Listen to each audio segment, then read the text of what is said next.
So the big news that came out yesterday, which we talked about a little bit, was that Donald Trump's actions are under investigation.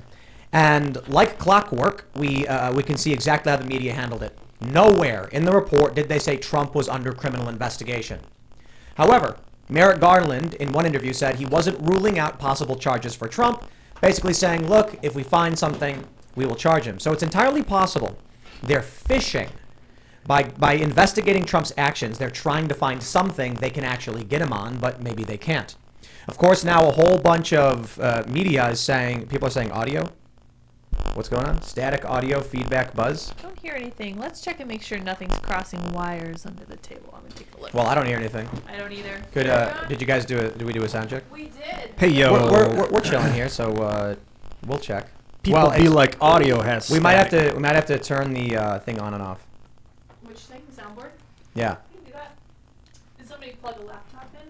No, we would hear it, so. All right, give me 1 second. Favorite color. Put your favorite color in chat.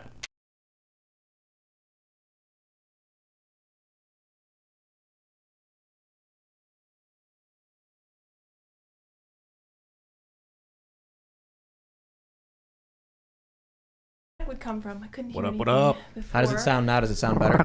Let's see. Oh.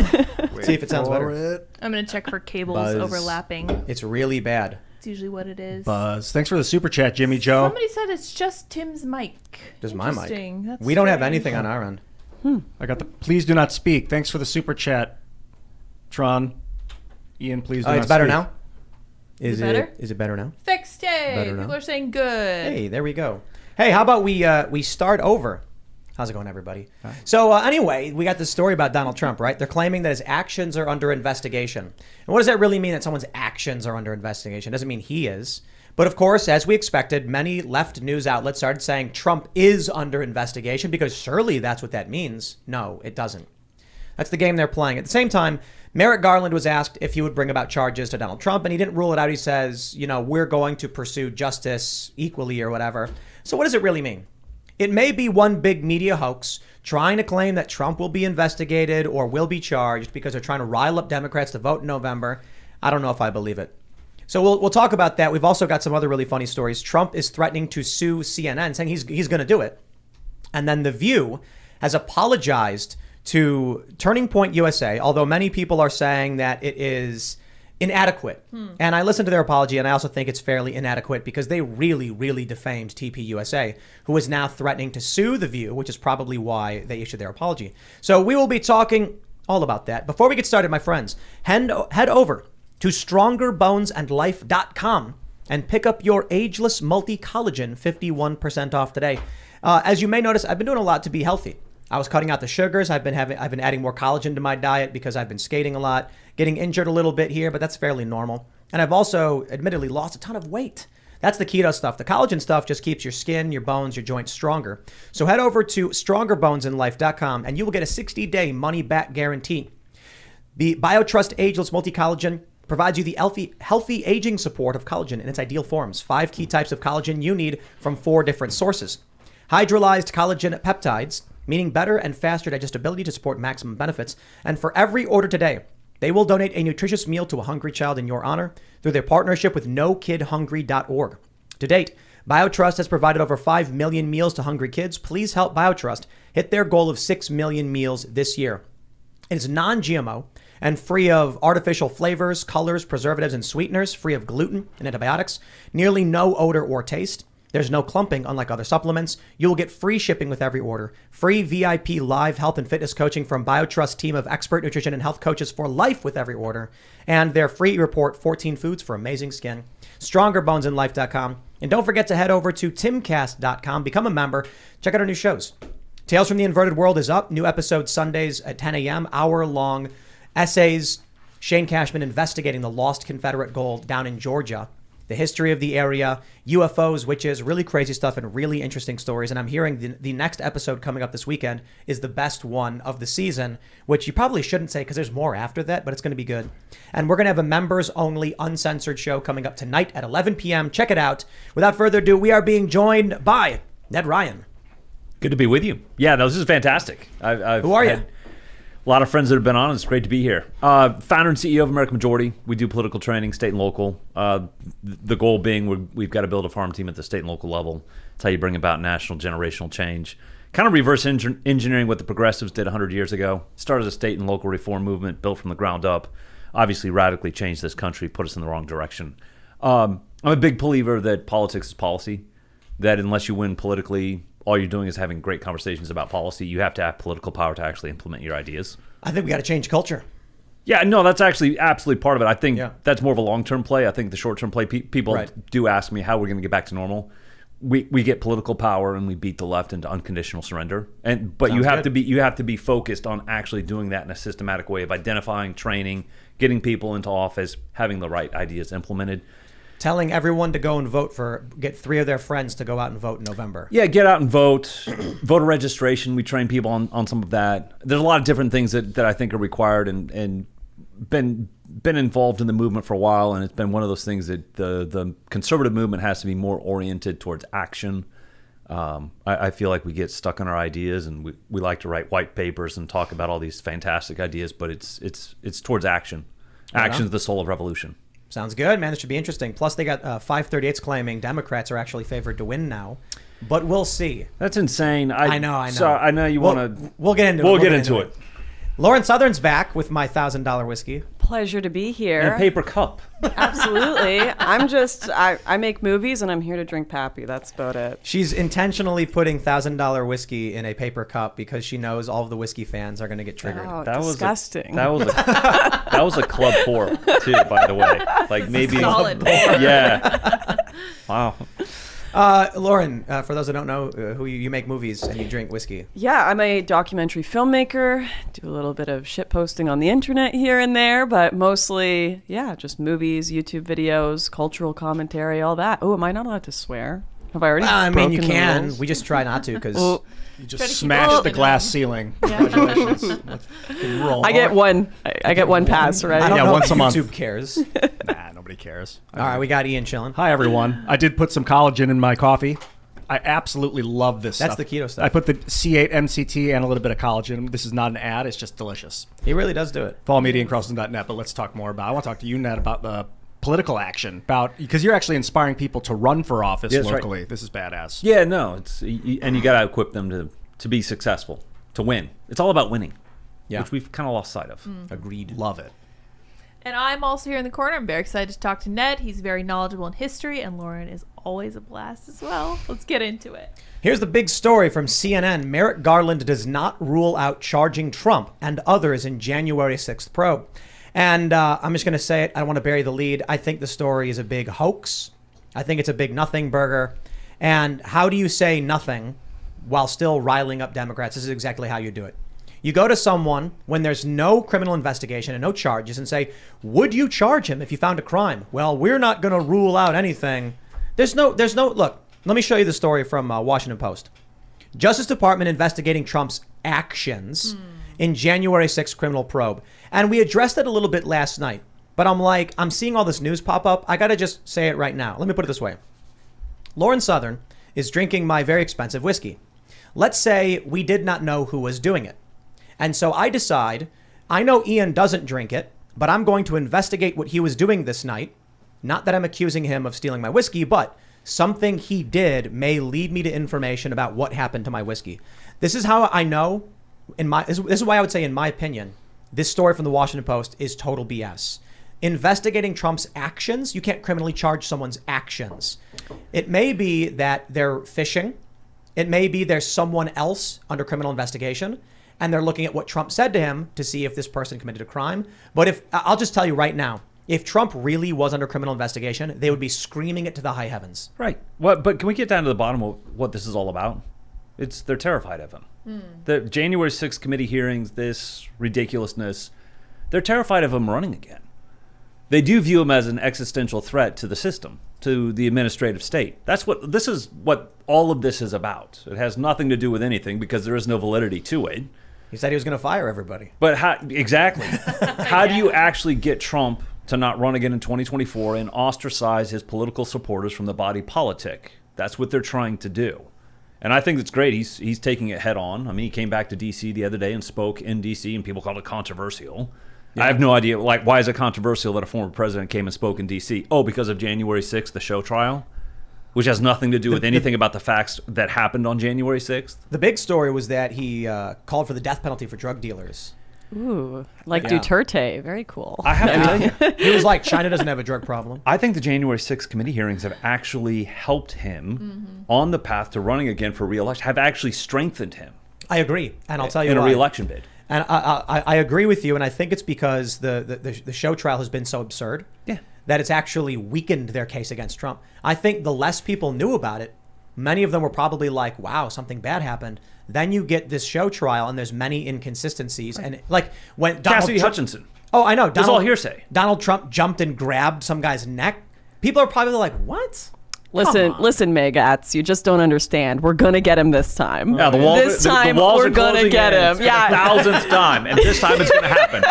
Sorry to disappoint. It's not I happening. wonder if there are actually people out there, though, like Democrats that are just sitting there watching The View every day, watching Rachel Maddow, that are like, oh my gosh, every time they get riled up absolutely. and they're still falling for it. Like, I think there's do 25, those people 30%. exist? They have to be out there. Yeah, 25, 30%. I think actually That's so believe embarrassing. it is embarrassing. It's really embarrassing. But I think a lot of the normies are looking at this, like you said, Tim, and going, there's no there. You're bringing in Cassidy Hutchinson, all these people that it's hearsay, and then they bring in Pat Cipollone, who basically undermines the Secret Service agents. It's the more more that they're actually advertising and broadcasting, bring in the ABC producer to Showtime. People are going, what are we talking about? Right. There's no opposing. They can't get to. There's no cross examination. Let me pull up this here amazing meme of Chris Pratt. The top one is Chris Pratt with a shocked happy face saying the first time a Democrat hears the mainstream media say they have information that will totally bring down Trump. Right. So And then true. underneath it, it says the 4,689th time a Democrat hears the MSM say they have information that will totally bring down Trump. And it's the same happy face. No matter how many times they claim it. Never And gets old. I remember when, it was like March of 2021, and these like deep conspiracy people were like, Trump's going to get reinstated as president. It's coming. And I'm just like, me and every other sane person was like, guys, that's never going to happen. It's kind of like when people watch the same movie over and over again or listen to the same song, and they like it more as they hear it more. Like the 30th time you hear a song, it's like, oh, now it's even more part of my soul. So like, is that what's happening with the media telling them Trump is bad? Is it like getting more? They actually like it even more the next time they hear it. I think They're all hopped up on hopium, and there's no coming down. they're desperate for it to be true. They are absolutely desperate for it. What would it accomplish just- if it were true? What would it accomplish, for instance, positively for the country and for people? What do you think would happen? Absolutely nothing. can't- I mean, it would only accelerate the rapid separation in parts of our society and culture. If you were to weaponize, this is the other thing too, that I love that Trump's standing up to this. Somebody's actually standing up to the weaponization of the law, which is Trump. Which, if we're not very careful, that's how republics, which technically we still are, end. When you weaponize the law against political opponents. That's exactly what Democrats are trying to do here. See, that's the And problem. Trump's They're standing to it. weaponizing it against opponents. We just need to weaponize it against all politicians. I don't disagree at all. I'm an equal opportunist here. Yeah. There's plenty If we on both put them sides of all the in aisle. jail, I'm okay If there were with real it. Yeah. consequences, like, I don't know, trading stocks with your insider information. Like, let's... but you're just talking about accountability for Right, just accountability. these people who never face it ever. Yes. Yeah. Never once. At some point, equal application of the law is foundational to our constitutional republic. We have a bifurcated system in which we are now weaponizing the law against political opponents because reasons. And that's what it's because reasons. This is what the media does. Take a look at this from The Independent. Donald Trump being investigated by DOJ in January 6th criminal probe report says. No, it doesn't say that at all. This is how they launder the information. There's no story. The Washington Post has no story. The story is investigators asked some people about what Trump was doing or something like that. And it's like, okay, does that mean Trump is being investigated criminally? No, it doesn't. Maybe he will be. There's a possibility that they're trying to tread lightly in going after him to not shock the system and cause riots. If they came out and just announced they were doing it, people might get mad. So maybe they're trying to slow roll it. I think the reality is they got nothing. And so they're trying to make it seem like something is happening. And that's why they put the story out. Yeah, well, they need a story. I was just reading a Daily Beast article the other day that said the Pope has come to apologize for mass graves in Canada. Of course, there's no mass graves, and the Pope didn't come with those intentions. But if you scroll down and you click the hyperlinks in the article that's referencing, it all links to other Daily Beast articles that are completely irrelevant to the article itself. And it's like the way they source this stuff, the way that they write these articles, just desperation for something to latch onto that's, you know, hyper exaggerated for the audience. It's tearing our civilization apart. It's tearing us apart. Corporate propagandists. I refuse to call them mainstream media on any level. It's corporate propagandists who are not there to actually get to the truth of something, but to amplify the message, the narrative of the system. Yeah, I think for a lot of these people, it's emergent. You know, some people believe that at these news organizations, there is a, you know, hierarchy of a cabal telling them you must claim Trump did this or that. In reality, it's just people trying to maximize what was acceptable within their sphere to get more clicks. So what happens is the Washington Post publishes a story, exclusive, Trump's actions being investigated. It means nothing. Someone at The Independent is like, ooh, I want to get clicks. Trump's being investigated. Because I've heard people say that to me. They said, Tim, this means Trump is being investigated. I'm like, no, it doesn't. In fact, even Maggie Haberman at the New York Times wrote, this does not mean Trump is under investigation. But this, they try and do it.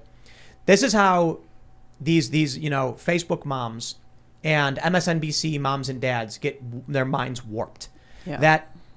So this independent story is going to get laundered again. Yeah. And you're going to get some pundit on MSNBC saying, and now the DOJ is investigating Trump in a criminal probe. I mean, this guy's going down. The walls are closing in. Yeah. They're going to believe it. And reference The Independent and everything, because they all they reference each other's opinion pieces eternally until... It's an echo chamber to amplify the message. No, it is... But I think you're onto something. Obviously, they feed off each other, but at the same time, they all come from, I call them indoctrination centers of higher learning. They've all come out of the same system. So they all think the same way. They all view the world the same way, and they just end up in different parts, and they amplify each other. But they're all coming from the same, call it world trilateral. I don't know who's doing this liberal international economy. Is like there's the liberal international economy, the U.S., Britain, Australia, and then there's the Chinese international economy, which is like China, Russia, India. And the thing about it is there's they've mobilized the media, ABC, CNN, to work for the liberal international economy. But I think if Trump was president and was nationalizing industry, that it would actually be very good for the liberal international. I don't understand why. It's like a personal vendetta between him and Hillary Clinton when he's like, you should be in jail. Like, he started the whole weaponizing politics. Like, he threatened to put her in jail on his campaign against her. I've talked about it ad nauseum with the Qatar Turkey pipeline. Donald Trump getting our troops out of the Middle East, him saying, I don't care about these oil pipelines. That was bad for the liberal international economy. They want a new world. They want a new world economy. They do want a new world order. They've said it many times, and maybe Trump's just not. They think he's not the guy to establish the new. Trump doesn't want that. Well, there's got to be some sort of world order. Otherwise, it's world chaos. It's the boomer world order, okay? How old is Hillary Clinton? Does anyone know? She's like 74 or something. Okay, do you know what the average age of our politicians or not prime ministers, presidents in the U.S. was for the past, since the dawn of time? It's usually been around 50. It's only been the last few presidents that have been 70s, 80s, getting up there. And it's because the boomers just will not let go. Yeah. They won't let go of the industries. They won't let go of the political positions. And then you've got a lot of young people, millennials, Gen X, all these younger generations that see no upward mobility anywhere in politics, no ability to influence the system.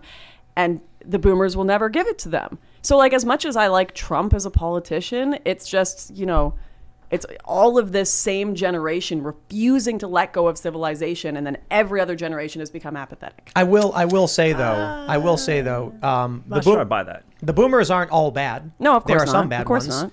and they've latched onto power. What I think the problem is that millennials are probably going to be worse. Now I know I can hear the Gen Xers already screaming, saying you're cutting us out. And I'm like, no, it's because actually Gen Xers I don't think are all that bad. They're not the ones who are squeezing the reins of power and corrupting the system. These are, people who are coming in and, doing a moderately good job, and millennials are nuts. So when the boomers finally relinquish power and it floods down to Gen X and millennials, those insane millennials are going to just really screw things up. They're setting an example, these Gen, whatever they are, the old people in power right now, that to the millennials, if they do get in power, they're going to want to be there for 50 years because that's what happened before, but they should be in and out. People should be in and out. Yeah, this was never intended, what we have today. It was never intended to be 40, 50 years in the Senate, whatever it is. Yeah. You know, it was meant to be much. I mean, the average term for a congressman, I think, was, 2 until turn of the century, turn of the 20th century. I mean, there were a lot of things that have changed dramatically over the last 100 years. You were never meant to be there for as long as they've been. Yeah. But no, I a little bit on Lauren. I totally agree. It's time for new leadership. We've got great leadership coming up. Ron DeSantis, Yes. Josh Hawley. Yes. I'm hoping J.D. Vance, Blake Masters. You're going to see a lot of 30 and 40-somethings who are going to be leaders in the Senate. You know, my perfect world is Trump 2024 and Ron DeSantis, 2028, 2032. Trump DeSantis 24. What do you think? I actually love that idea if they could work it out. I think Trump would have to go have his in New Jersey and DeSantis out of Florida. But yeah, it could be done. I've heard that, but I read that wasn't true. That Really? the president, the vice president, yeah, that's a relic of the 1800s. It's Okay. not, but Well, I could regardless. be wrong. I think it would be But a great ticket. Trump is in New Jersey right now. Right. I So think it'd be maybe a he'll great change his ticket. residency. And I think if you had Trump DeSantis, you set him up perfectly for a run in 2020. He'd only be 49, something like that. Yeah, we need to make room for these new people. There's some really good new young faces coming out. I totally and they're agree. great. I want one last run with Trump. Yeah, I'd like to see. And him I get want in him to and- announce before the midterms, by the way. I wrote a piece on that today. Why do you think he should announce before? Because I think he's an asset. Everybody wants to say he's not Right. an asset. I think he's an asset. He reminds people of what was, not what is. Oh yeah. What did we have? We had 1.7 inflation. We had 3.5% unemployment. $2 gas. $2 gas. We had a booming economy, domestic energy net exporter. Had all Jobs these were great coming things. back. He Jobs brought were the auto industry back to Michigan. Manufacturing jobs. Yeah. All of these great things. He was taking it to China. He was emphasizing, even though he wasn't as successful on the southern border as he could have been, he was still getting there. He can remind people of what was. Hey, you want this back? Get all these people in, and we can get us back on the course of taking back the country in 2024. I think he announces Tuesday after Labor Day. You know what? When he talked about building a wall, instead of he phrased it as like we got to keep out, and then the media was like Mexicans. Like you didn't. But what Right, he, you what he racist. kind of meant was like the cartels and child trafficking. But he didn't emphasize that enough. But did you see the really funny article today in the LA Times about Mexico City that are deeply resentful of Yes, all the Californians and Americans? Yes. We don't want them here. Who They're could blame changing our them? culture. We want them to No. go home. Yes. Yes. Yeah. You didn't see The this? LA What is it? Times. It was amazing. Yeah. LA Phenomenal. Times. So good. I'm like, I tell you what, I'll make a deal with you, Mexico. We'll take back all the Americans. You take back all the you go. Mexicans. We're good. Now you see what it's like. Yeah. No, it was actually quite hilarious when they admitted we don't like having them here because they're changing our culture. Huh. They're changing everything about this city, Mexico City. We don't want them here. Yeah. But no, I mean, yeah, I think Trump could have been, especially on the cartels, could have been a little bit more precise. But again, I mean, you deal with the issue of illegal immigration. Let's pull this story up Oh, here. yeah. We got from the We LA gotta talk about Times. this. In I don't know, what would you call this? Irony? A total irony. LA Times writes, Californians and other Americans are flooding Mexico City. Some locals want them to go home. Many such cases. Amazing. Sure. Fernando Bustos Gorazpi was sitting with friends in a cafe when he realized that once again they were outnumbered.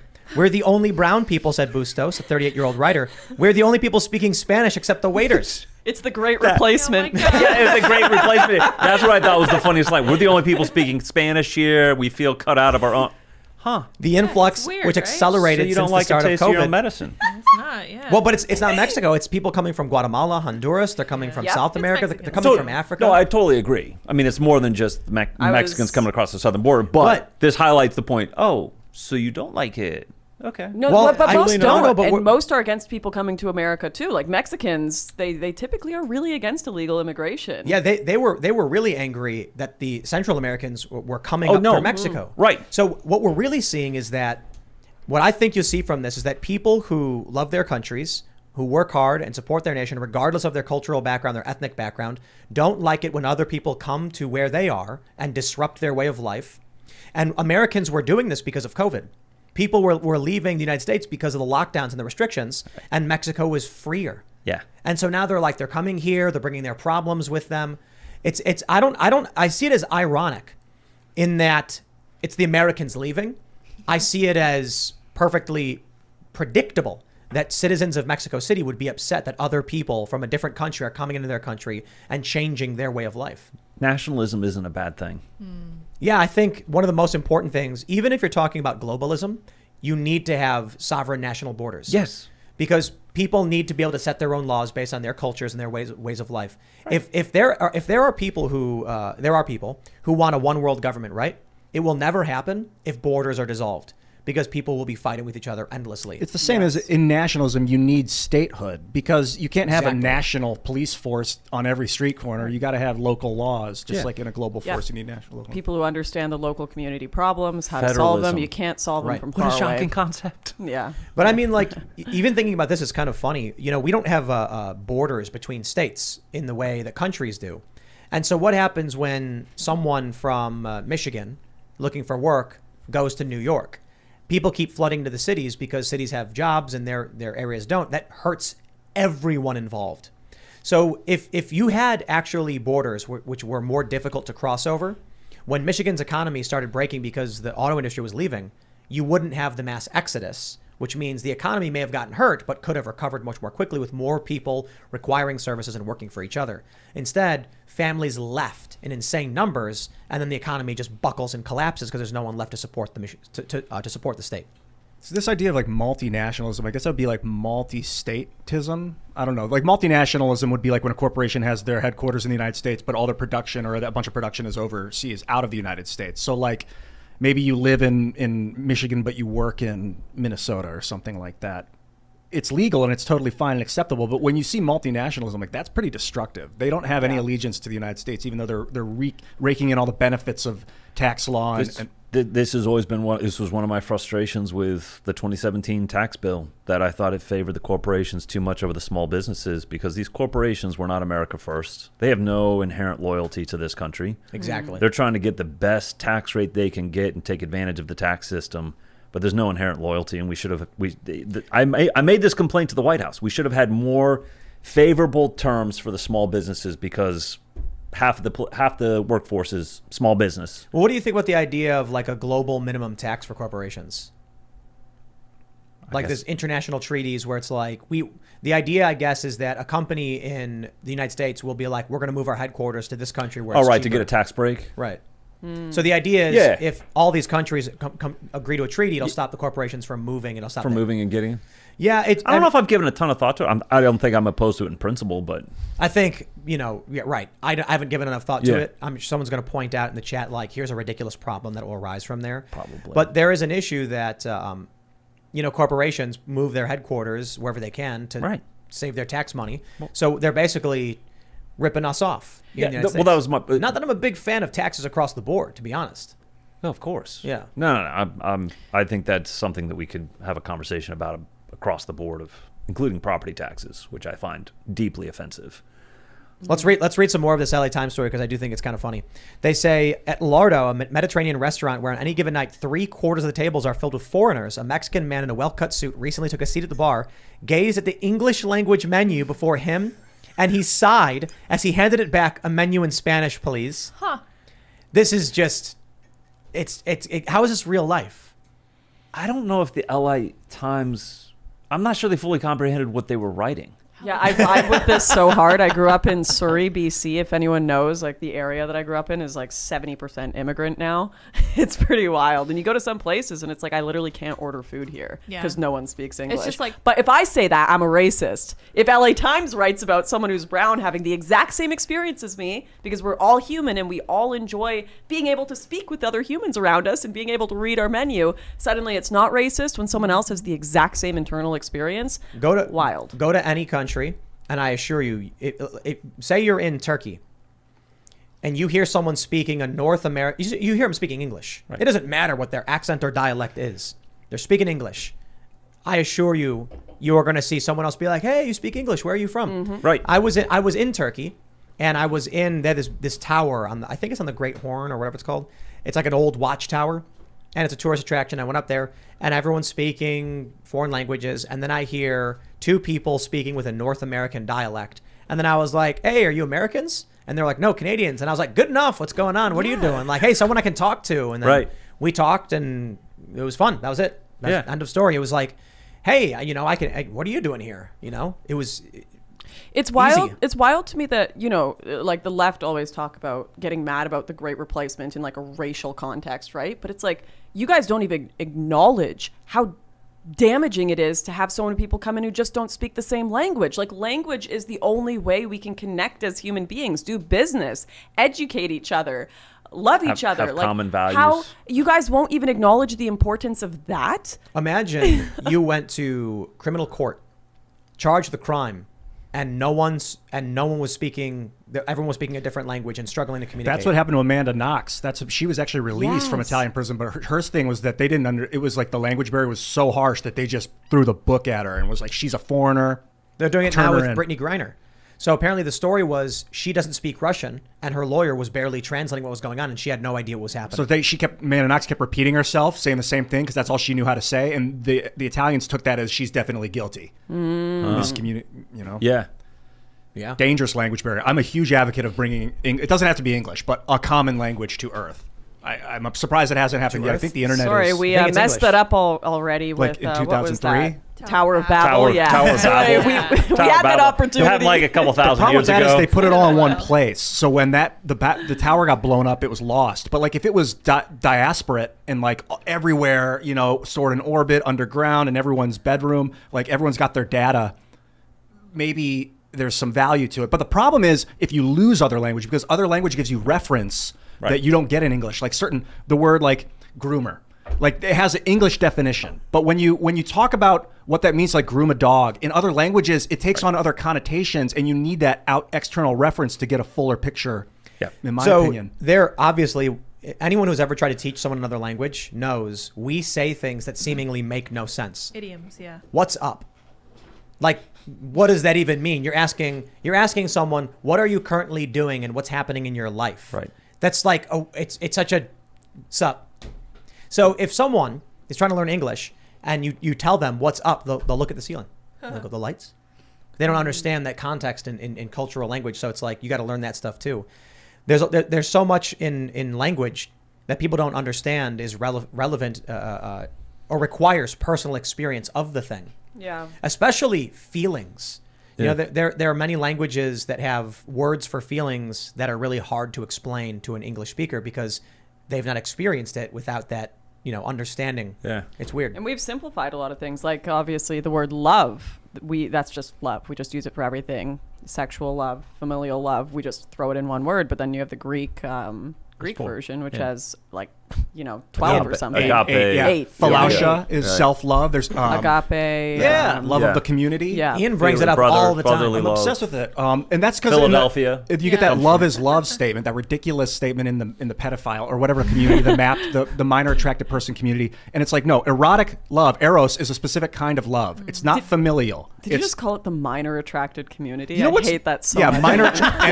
I hate I just that noticed so there's much. there's the medical psychedelic practices, the MAPS thing, and then there's the MAP, minor attracted person. Have you seen that? MAP is like the MAPS is like a psychedelic studies program. I'm going to pull it up. Well, let's I've missed I'm all good of on it. Anyway, that. sorry. Yeah, missed it all. Ridiculous Well, let's conflation. talk about this the story we have here from the National Review.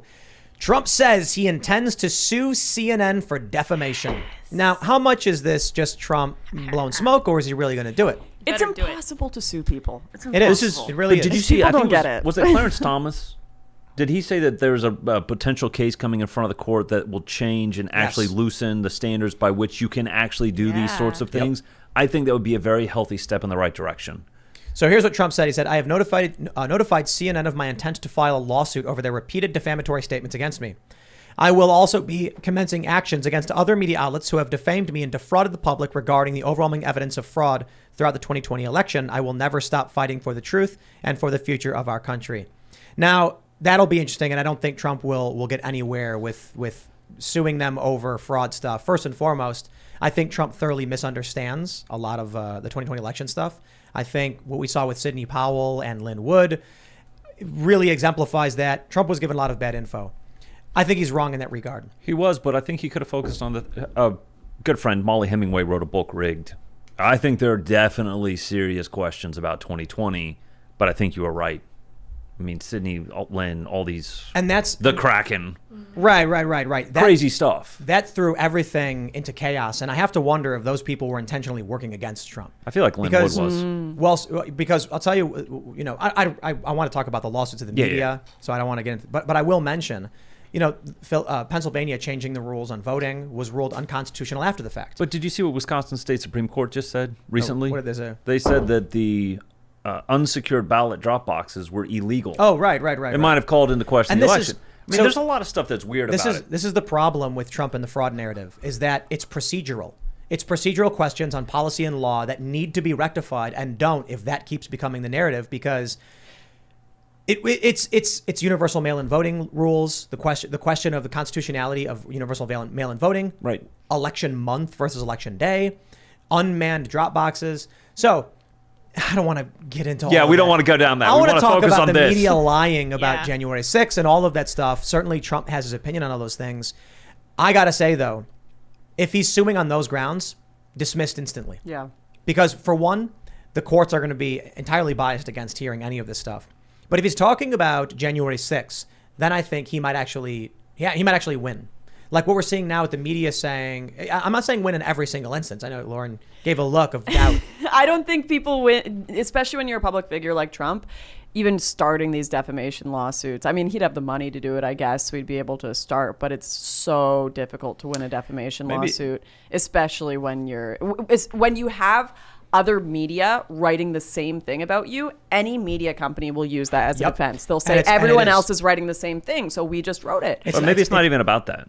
I mean, maybe it's just about bringing this to the forefront again to have a conversation about all of these Right. things. Here's what will happen. One news outlet, let's call it news outlet A, will write something false about Lauren. News outlet B will pick it up. Right. News outlet C will pick it up. News outlet A will retract and apologize. And now you have two outlets citing each other. And if you sue one of those, they'll say it's reported as fact by news outlet C. You sue them, they'll say it's reported as fact by news outlet B. And then even if it is wrong, they'll say all we are doing is conveying what another news outlet already said, Yes. which we believe to be true. There's no malice, and we're allowed to say it.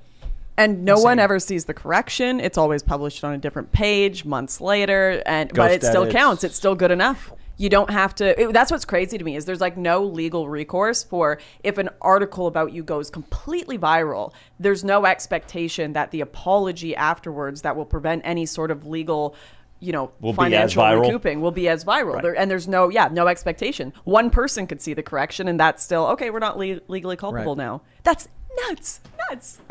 There's pros and there's cons. The idea is that it's difficult to sue anyone in the public space, but the problem then is the media, the corporate press lies about basically everything. So I was thinking about this earlier. In order to sue, you need standing and injury, which is insane. How do you prove injury?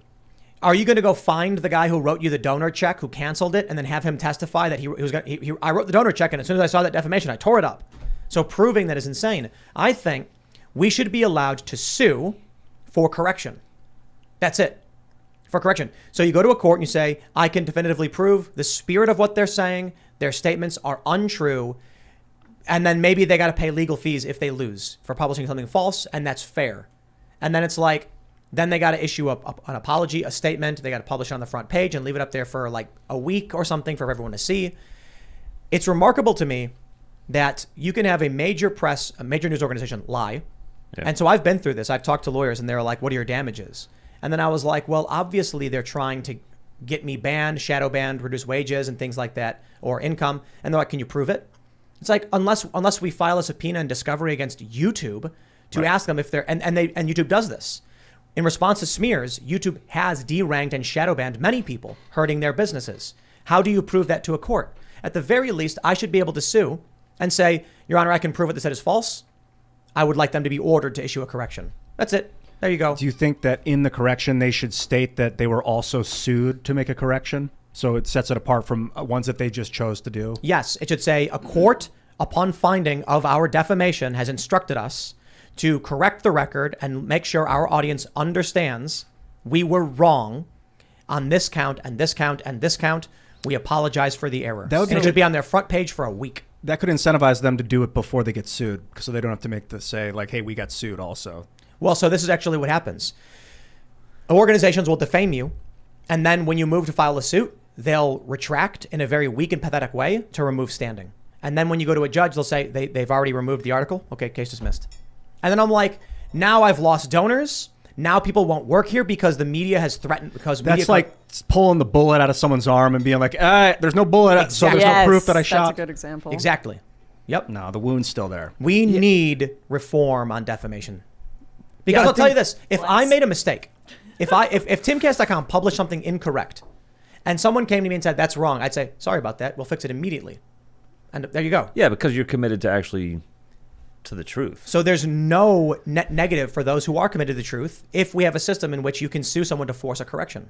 No, I think this is a bigger question. I'd love to hear your thoughts on this. I mean, obviously, one of the aspects of our society and our republic is a free and fair press that's meant to actually pursue the truth, to provide transparency that can then lead to accountability so the American people understand what's going on. There's accountability.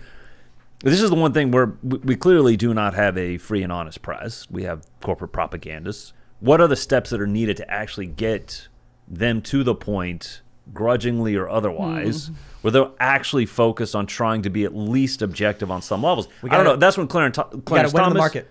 Yeah, I mean, part of it is winning the market. At the same time, there have to be consequences for it. Yeah. Because there are no consequences right now. They can get away with anything, literally. They can say anything they want. And then they can call January 6 people seditious insurrectionists, and there are no consequences for that when they had nothing to do with any of that at all. Well, there are people on January 6th who have been charged that, but they're innocent until proven guilty. But a lot of these people had doors open for them by police. Yeah, I've seen videos. Yeah, they walked right past. The police just cops looked waved at them in. Yeah, they waved them in, opened the door. Yeah, one guy got acquitted because of it. And AOC, Ocasio-Cortez herself, her video. agrees. Yeah, on the steps of the Completely Capitol. agrees. No, if we can't get back to the point, I totally agree with the competition, control the market, or get more of a market share. We've got to figure out how there are consequences. It should not be for profit. There should be pain. Absolutely. Absolute pain for what some of the stuff that they're doing right now. Like I the mean, medical they industry. lied about Trump every step of the way. Yeah. Almost every single thing ever. The Shinzo Abe thing, I remember that one. Yeah. When he was feeding the fish, and they cropped the video so you could only see Trump dumping the food in. And what they cropped out was that Shinzo Abe did it first. He poured the food in and looked at Trump, and then Trump said, okay, and threw his food in. But they tried to make it seem like Trump did something wrong to insult him. It's insane. Could you say like any kind of news organization that would qualify under protections as a news organization has to be a 501c3? No. The for-profit news is crazy because they just make it up. Right, it's a problem. That's right. So I'll tell you guys, it's really simple. CNN, what should they do? Should they spend $100,000 salary to investigate a story, or do they lie? What makes more money for these corporations? You put out a lie, right? You get $1 million from this viral story. The next day you issue a retraction. Here's the best part: the retraction makes money too. Now the retraction, let's say a news outlet, not just CNN, any news outlet writes an article that goes viral, claiming something insane. They get all the ad revenue from it. When they issue their retraction, a small percentage of people will read the retraction, which also has ads on it. So they'll even make money retracting. They don't give back the ad dollars when they retract the story. They keep them. I think you should be able to sue, and you should get all revenue generated from the false piece. Ooh, that's a good one. I like that. Love it. I also think just like mocking these outlets into oblivion completely, it's like a scary thing to say we have to destroy faith in like the journalistic institutions, but we do.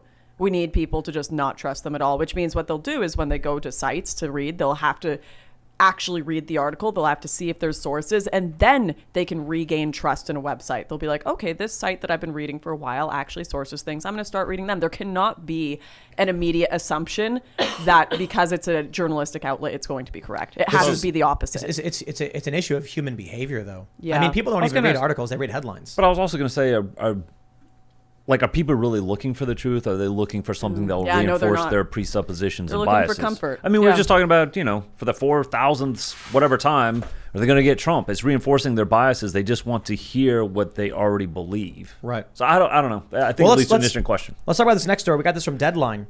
The View apologizes after linking Turning Point USA to neo-Nazi demonstrators. I don't think the apology was good enough. No, it's not. They said, Sarah Haynes said, so on Monday we talked about the fact that there were openly neo-Nazi demonstrators outside the Florida Student Action Summit of the Turning Point USA group.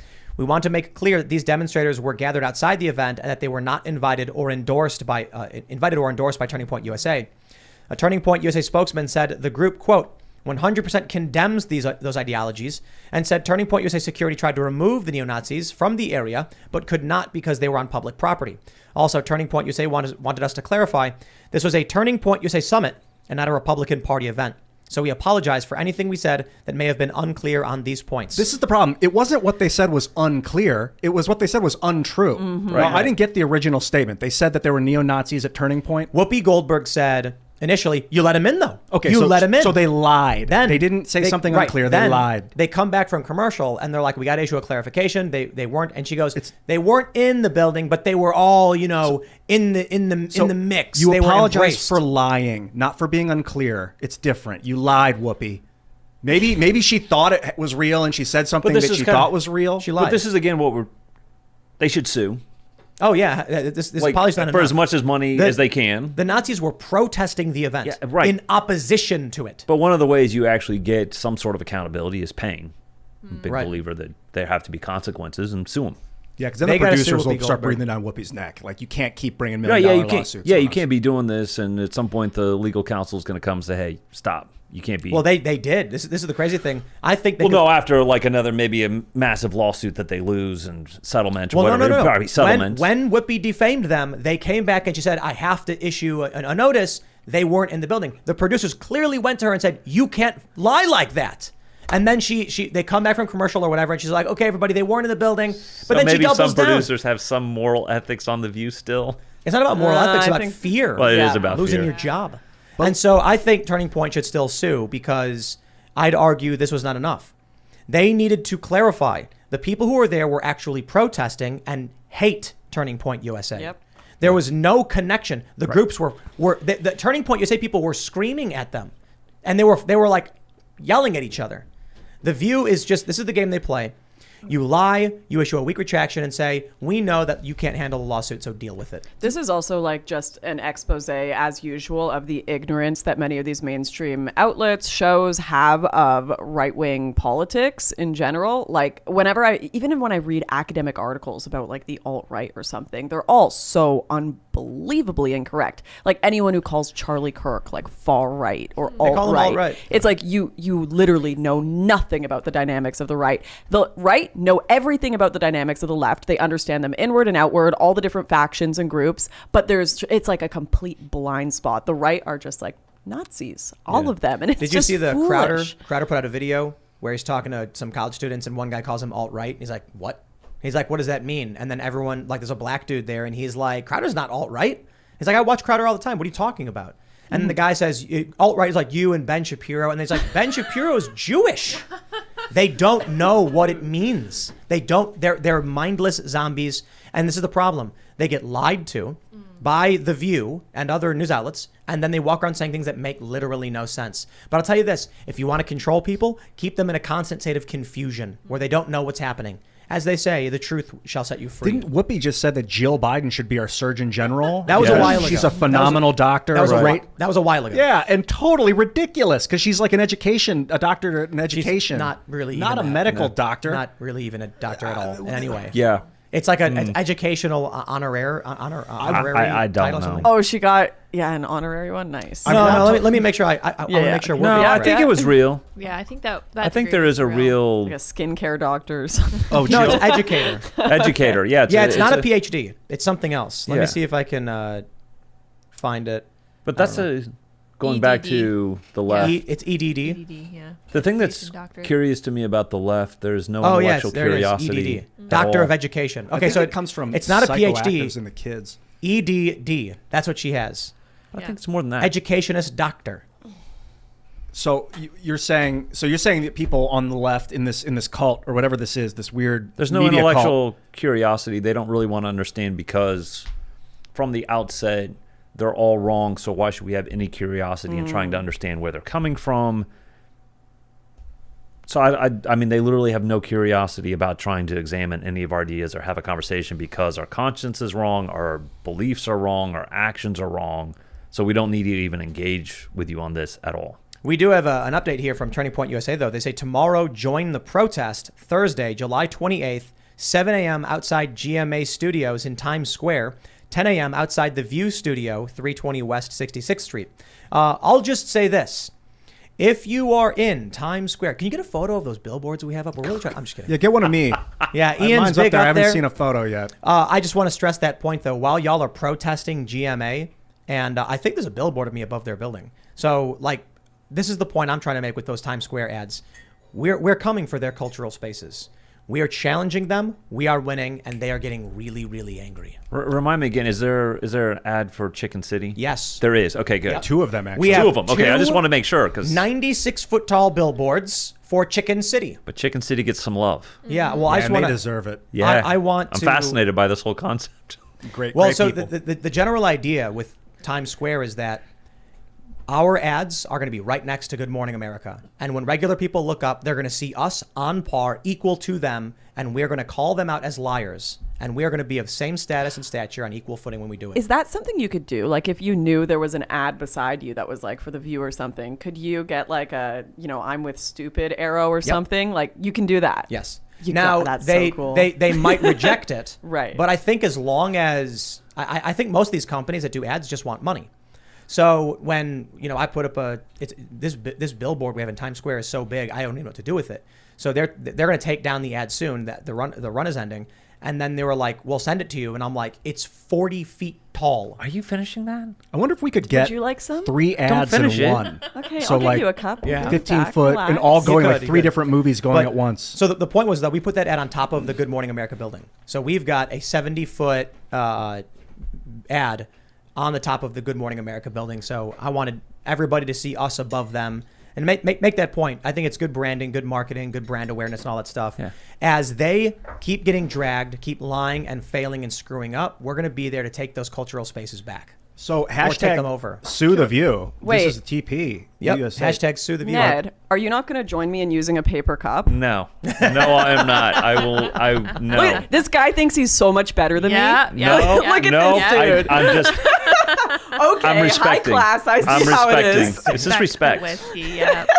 It's hydrophobic. Respect the pappy. And there it goes. That's All the right. last of That's it. it. Cheers to the last of the Somebody pappy. has been The last of the pap. Yeah, I've been. She's been after it. Happy pappy. Pappy. Have That they stuff's officially costly. Have they officially declared that they're suing the View, or is this just like let's I generate don't think some press? I don't think they said that yet, but hashtag sue the view is the hashtag for the event.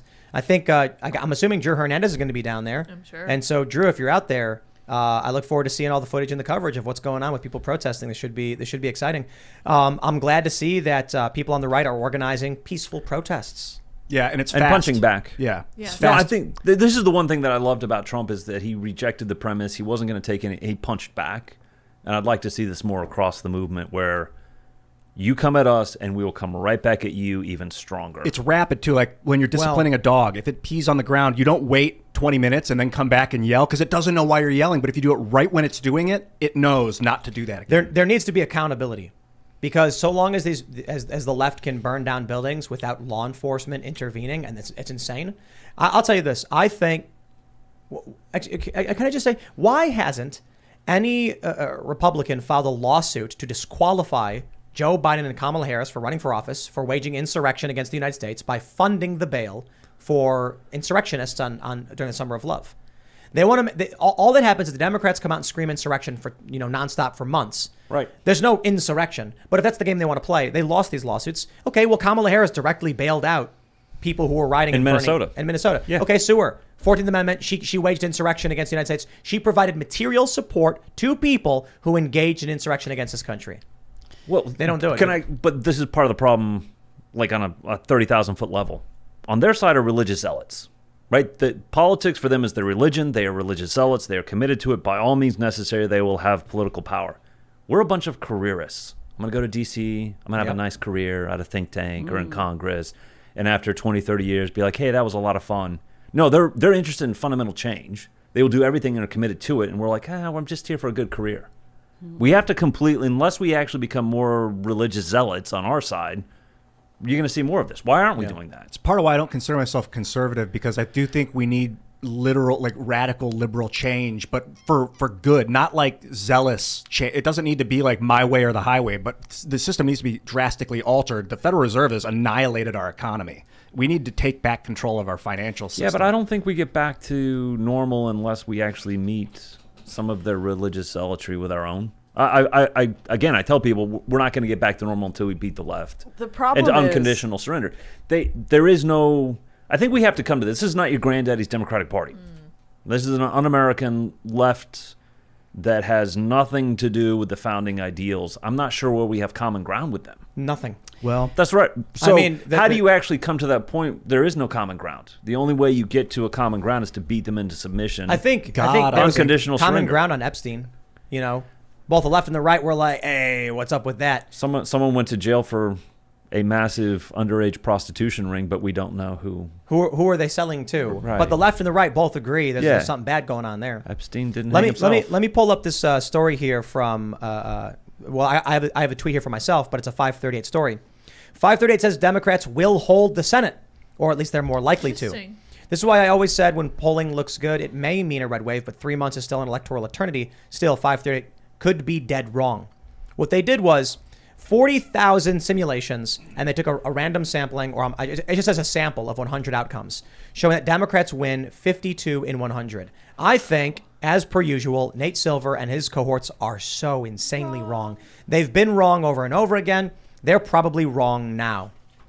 How could Democrats possibly win in a moment like this? Now, I do think it is within the realm of possibility they win.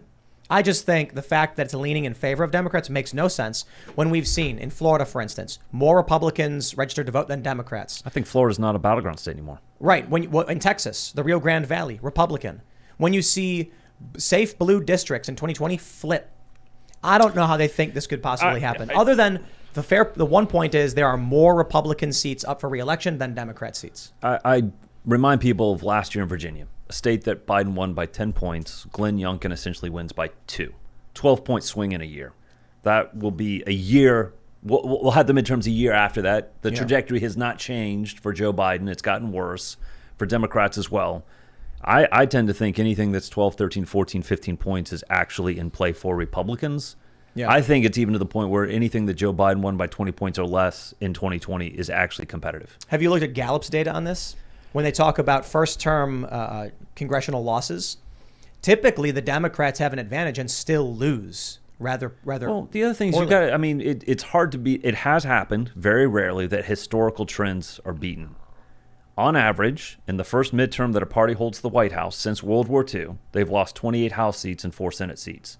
They will have to absolutely defy historical trends, about 80-year historical trends, And defy the economy. right? Gas prices, inflation. The other thing I'll remind people cultural too: issues. Obama's Reuters approval rating was 44.7% October of 2010. We all know what happened in November of 2010. 63 House seats, I think it was 7 Senate seats, 680 state legislative seats. I think Joe Biden's average on Real Clear Politics was 37 something or 38. Joe Biden's aggregate approval rating recently dropped lower than Trump's worst possible aggregate rating. So Biden is actually has a lower approval rating at its worst point than Trump ever did. Obama's party got clobbered in the 2010 midterms, and he's running about 6-7 points ahead of where Biden is right now. I mean, there's just a lot of different dynamics that are all falling into place. I have a hard time believing that Republicans aren't going to pick up 35, 40 seats in the House. I tend to think they'll probably 53-47 Republican majority in the Senate. I think you guys are underestimating how much people really want Ukraine to have $40 billion for Vogue photo shoots. Aren't we up to 53 billion or That's a something? good I can't point. remember. That's a good point. I think they really liked those Vogue photo shoots, all right, guys? Yeah. They were like, you know what? That was my tax dollars hard at work. I just think at a certain point, the corporate propaganda machine cannot overcome gas. It can't. Like MSNBC can scream all day and night, and there may be some guy sitting in his lounge chair being like, "Wow, Trump's so awful." Then he gets up to go to work, and he goes to the gas station, stops, and looks at that number and just starts crying. Well, the Monmouth poll recently had the 4 top issues that were most important to voters. It was all economic. Gas, yeah. Even inflation, Gallup. groceries. Do you name know it. where abortion falls on Gallup's polling of 1%? Yeah. 1% of people thinking it's the most important issue. Have you seen what Rasmussen's been doing, which I think is really interesting? The top 8 issues for voters, the top 8 issues, I won't call mainstream media, corporate propagandists. There's no correlation at all Really? between the top 8 issues at all. Not even close. I mean, for the corporate propagandists, it's climate change, it's January 6th, it's all this other stuff. For the actual voters, it's economy, inflation, gas, all of these things. Real people issues. Yeah, real people Yeah. issues. And I think it's I tell people the closer you get to an election, the trajectories harden. And we're pretty much into August. We're just, 13 weeks out from the midterms. These trajectories, unless something absolutely apocalyptic happens, these trends of Biden's going to have worse approval, inflation's not changing, all of these things, and you're going to come in November 8th and go, I am absolutely getting clobbered in the economy. And these guys want to tell me that somehow climate change, January 6th, I should have abortion on demand all the way up to the point of birth. Wait a minute. You're not addressing my day-to-day issues here. Get out. Yep. There's some things that the political gaslighting can't seem to overcome, and that money stuff is one of them. I remember in Canada when Trudeau started bringing in we're going to freeze people's bank accounts for supporting the truckers. They immediately reversed all rhetoric on that as soon as Canadians started going straight to their bank and withdrawing tons of money out into cash because they were freaking out. The banks started shutting down ATM machines. They started preventing withdrawals, and they were like, holy, all right, backpedal. This isn't good. So I think, when voters start seeing, oh my gosh, I'm not going to be able to pay for my life, then it's going to hurt the politicians, and then hopefully there'll be some damn change because we need it. Yeah, I was thinking we could default on the interest to the Federal Reserve, and then say, we'll pay you back, Federal Reserve. We're going to return our Federal Reserve notes and then give people, a U.S. bank cryptocurrency in exchange, and everyone will lose 20% of the money they turn in as some sort of currency Why would recall. someone As a lose massive 20%? reset. You have either that or just keep your U.S. dollars and they'll be worth nothing. So it's up to you. You can turn them in and get 80% back. Why get 80% Because back? because that'll give a diminishing return to the very wealthy. So the poorer you are, the less you lose. So it'll kind of somewhat balance out the return. return. Percentage loss is a percentage lost. But if you have $1 million, 20% is 200,000. If you have 1,000, 20% is And that's relatively meaningless 200. to a rich person, and it's the end of the world for a poor person. If you've got $100, then you could do a J curve as well. You could have a scaling. If you got, that's why we do a progressive tax. If you got $100 and someone says we're taking 20 of those dollars away from you, you're like, that's my dinner on Friday. If you've got $1 million, they take 200 grand, you're like, still got 800,000. I don't know. Yeah, I'm open to a scaling return I don't know. diminishment, Yeah, I don't know. but we need some sort of, I don't know. A massive reset to actually get out of this. Yeah. Fed Reserve, whatever they're doing. What was it? 3.75 rate hike today? The fourth time this country this year. 0.75, right? 0.75, yeah, 0.75.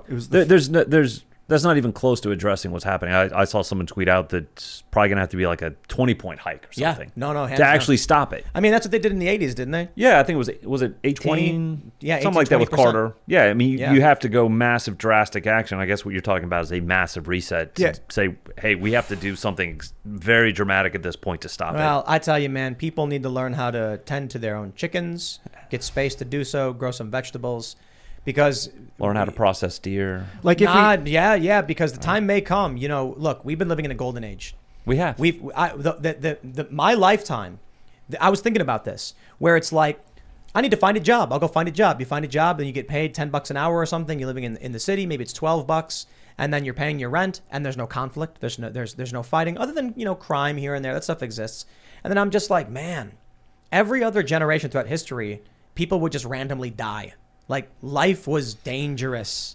You'd go out and you'd be like, gotta go get the water, and then you'd fall in the river and you'd stub your toe and then be like, it's infected, now I'm gonna die. That's how but now we have all these modern luxuries. We've secured we had secured borders to a certain degree, and so our generation grew up with little to no conflict. Now this is what you get from it. Good times make weak men. Weak men make bad times.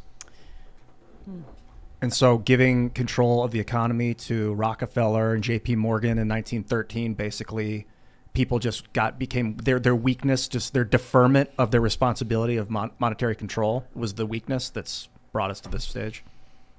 I don't know, man. It's a lot of things. It's a lot of things. I think we've got cultural decay is a huge component of it. I think, but I was thinking about this recently. We're a self-governing republic, but our founders didn't mean that we govern ourselves. It's we govern ourselves. And I think we've lost that concept of how does the individual govern himself or herself. We completely lost that concept. It starts with family. I think this is something I've had to really, swallow the red pill on lately is I was raised in a really good family with really good community. And when people spoke to me, they told me the truth.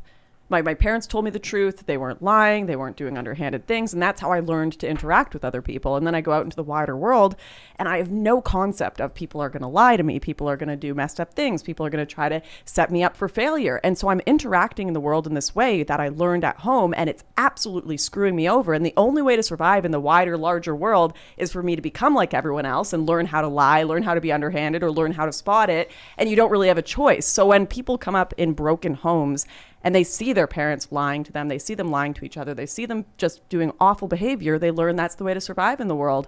And that's what our world has become. It's the product of a lot of broken homes and people learning that lying is the only way to get by. But broken homes, I think to your point, is not just about poor homes. It's about parents who are just dejected and removed from their kids, or letting their kids do whatever they want without, there's no discipline, right? No strategy, no planning. Expectations.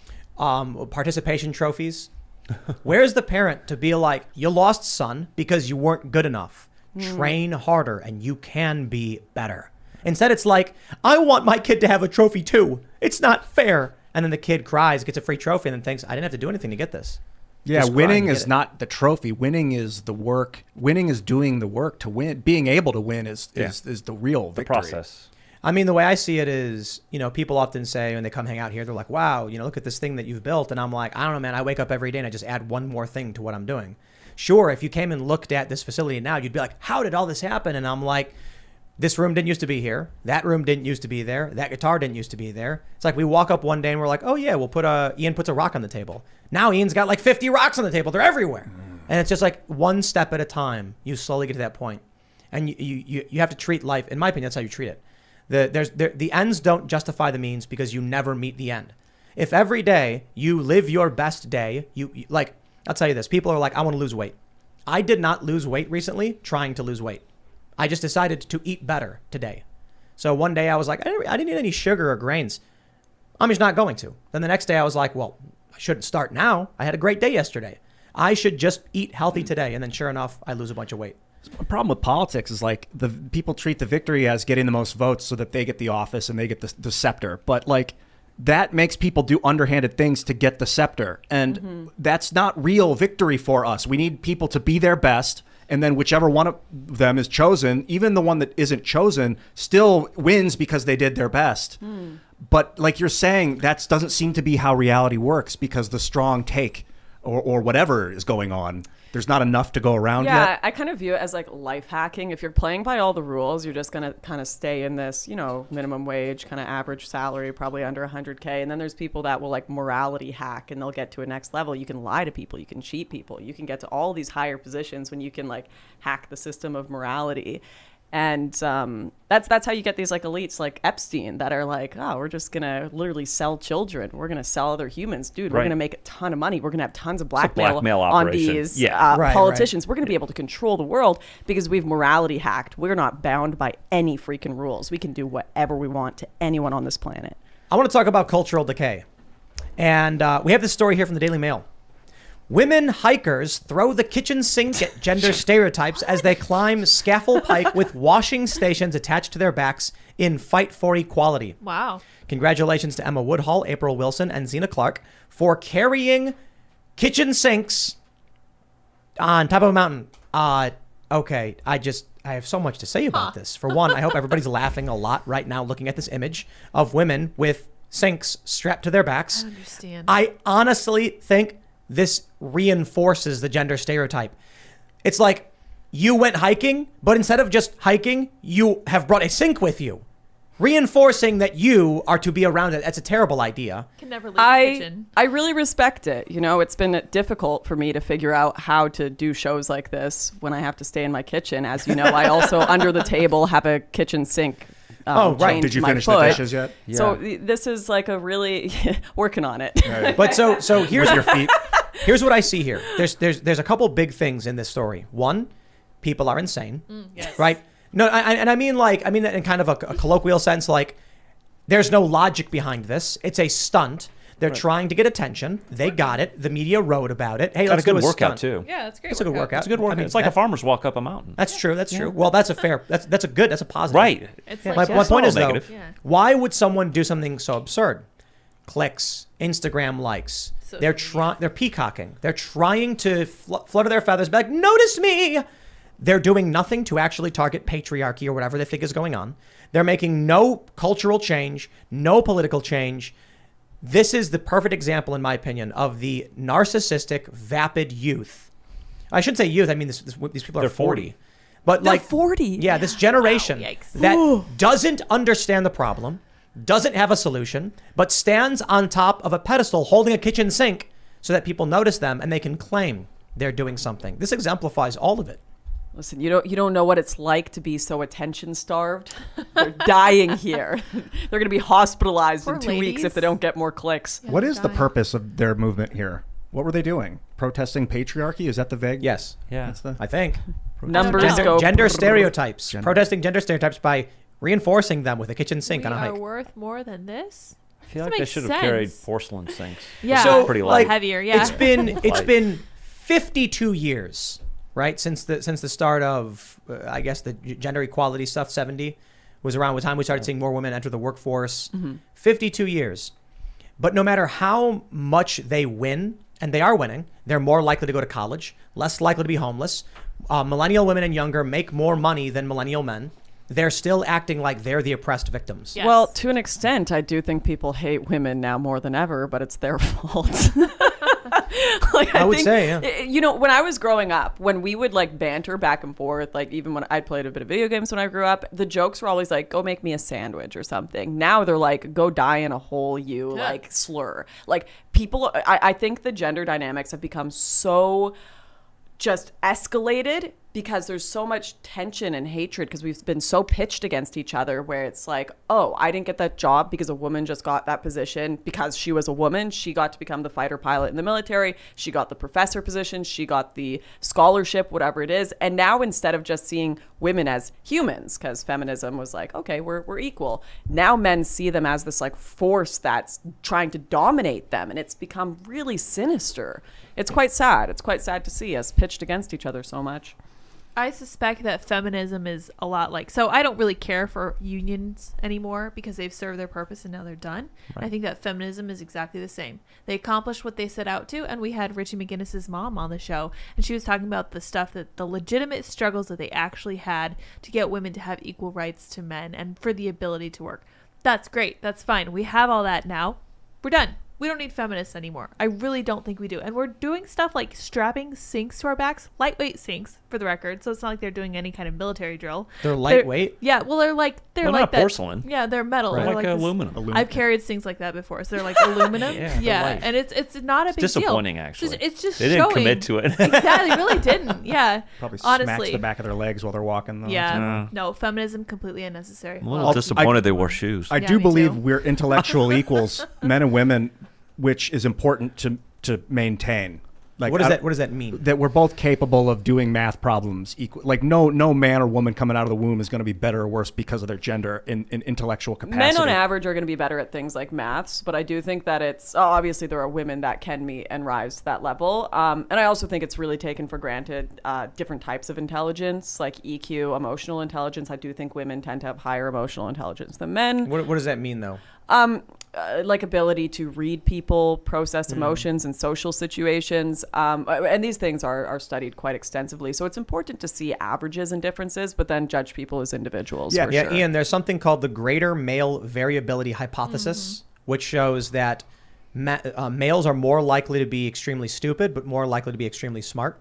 So when you look at the highest and lowest end of the bell curve for male talent, be it math, be it basketball, so here's the issue when it comes to the Fortune 500s. Of the however many companies that exist in the world, 500 get that top slot, the Fortune 500, the biggest, the best. So when you have 100 men and 100 women, and on the female bell curve, 5% of women are really dumb, 10% are below average, and then you've got 70% average, then 15 slightly above average, and 5%. My math was way wrong. But I know on what that. you mean. Yeah, when Something like that. 10%, 20, 30, right, 70 in the middle. Yeah. So the issue for men is that you're going to have 50% in the middle, way more dumb people, but way more smart people. So if you have, out of 100 guys, 10 in the highest end of the bell curve, and then out of the women, 5 in the highest end of the bell curve, and even then the highest high point is male, Now do a top 10 ranking in ability to run a business. And guess what's going to happen? You're going to have 9 dudes and 1 chick. Or not even that. There are 10 guys and all of them competing against them. All the women may lose. That's not anomalous. You only got 15 people competing. Now, in all likelihood, the top 8 slots will be men and then 2 will be women. And people will say, how does that make sense? There's 50 men, 100 men and 100 women. It should be equal, shouldn't it? No. Because you will also have substantially more really, really dumb men. This is why I think so many women think guys are dumb.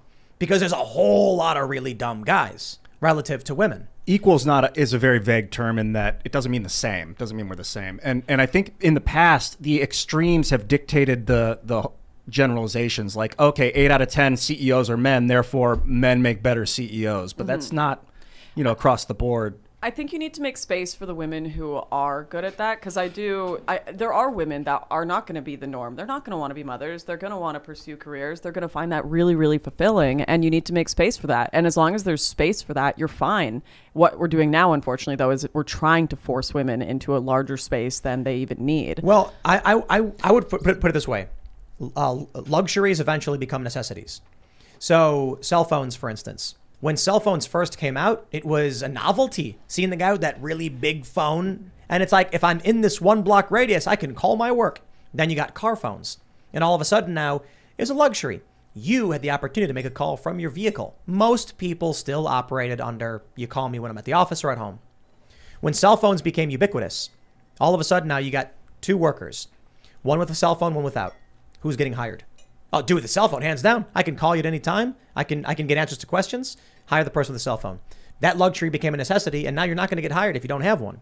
Women entering the workforce. It started out as women who want to work can work. No one's saying they shouldn't. We're changing things. And then once women started entering the workforce, you now had dual income households competing against single income households.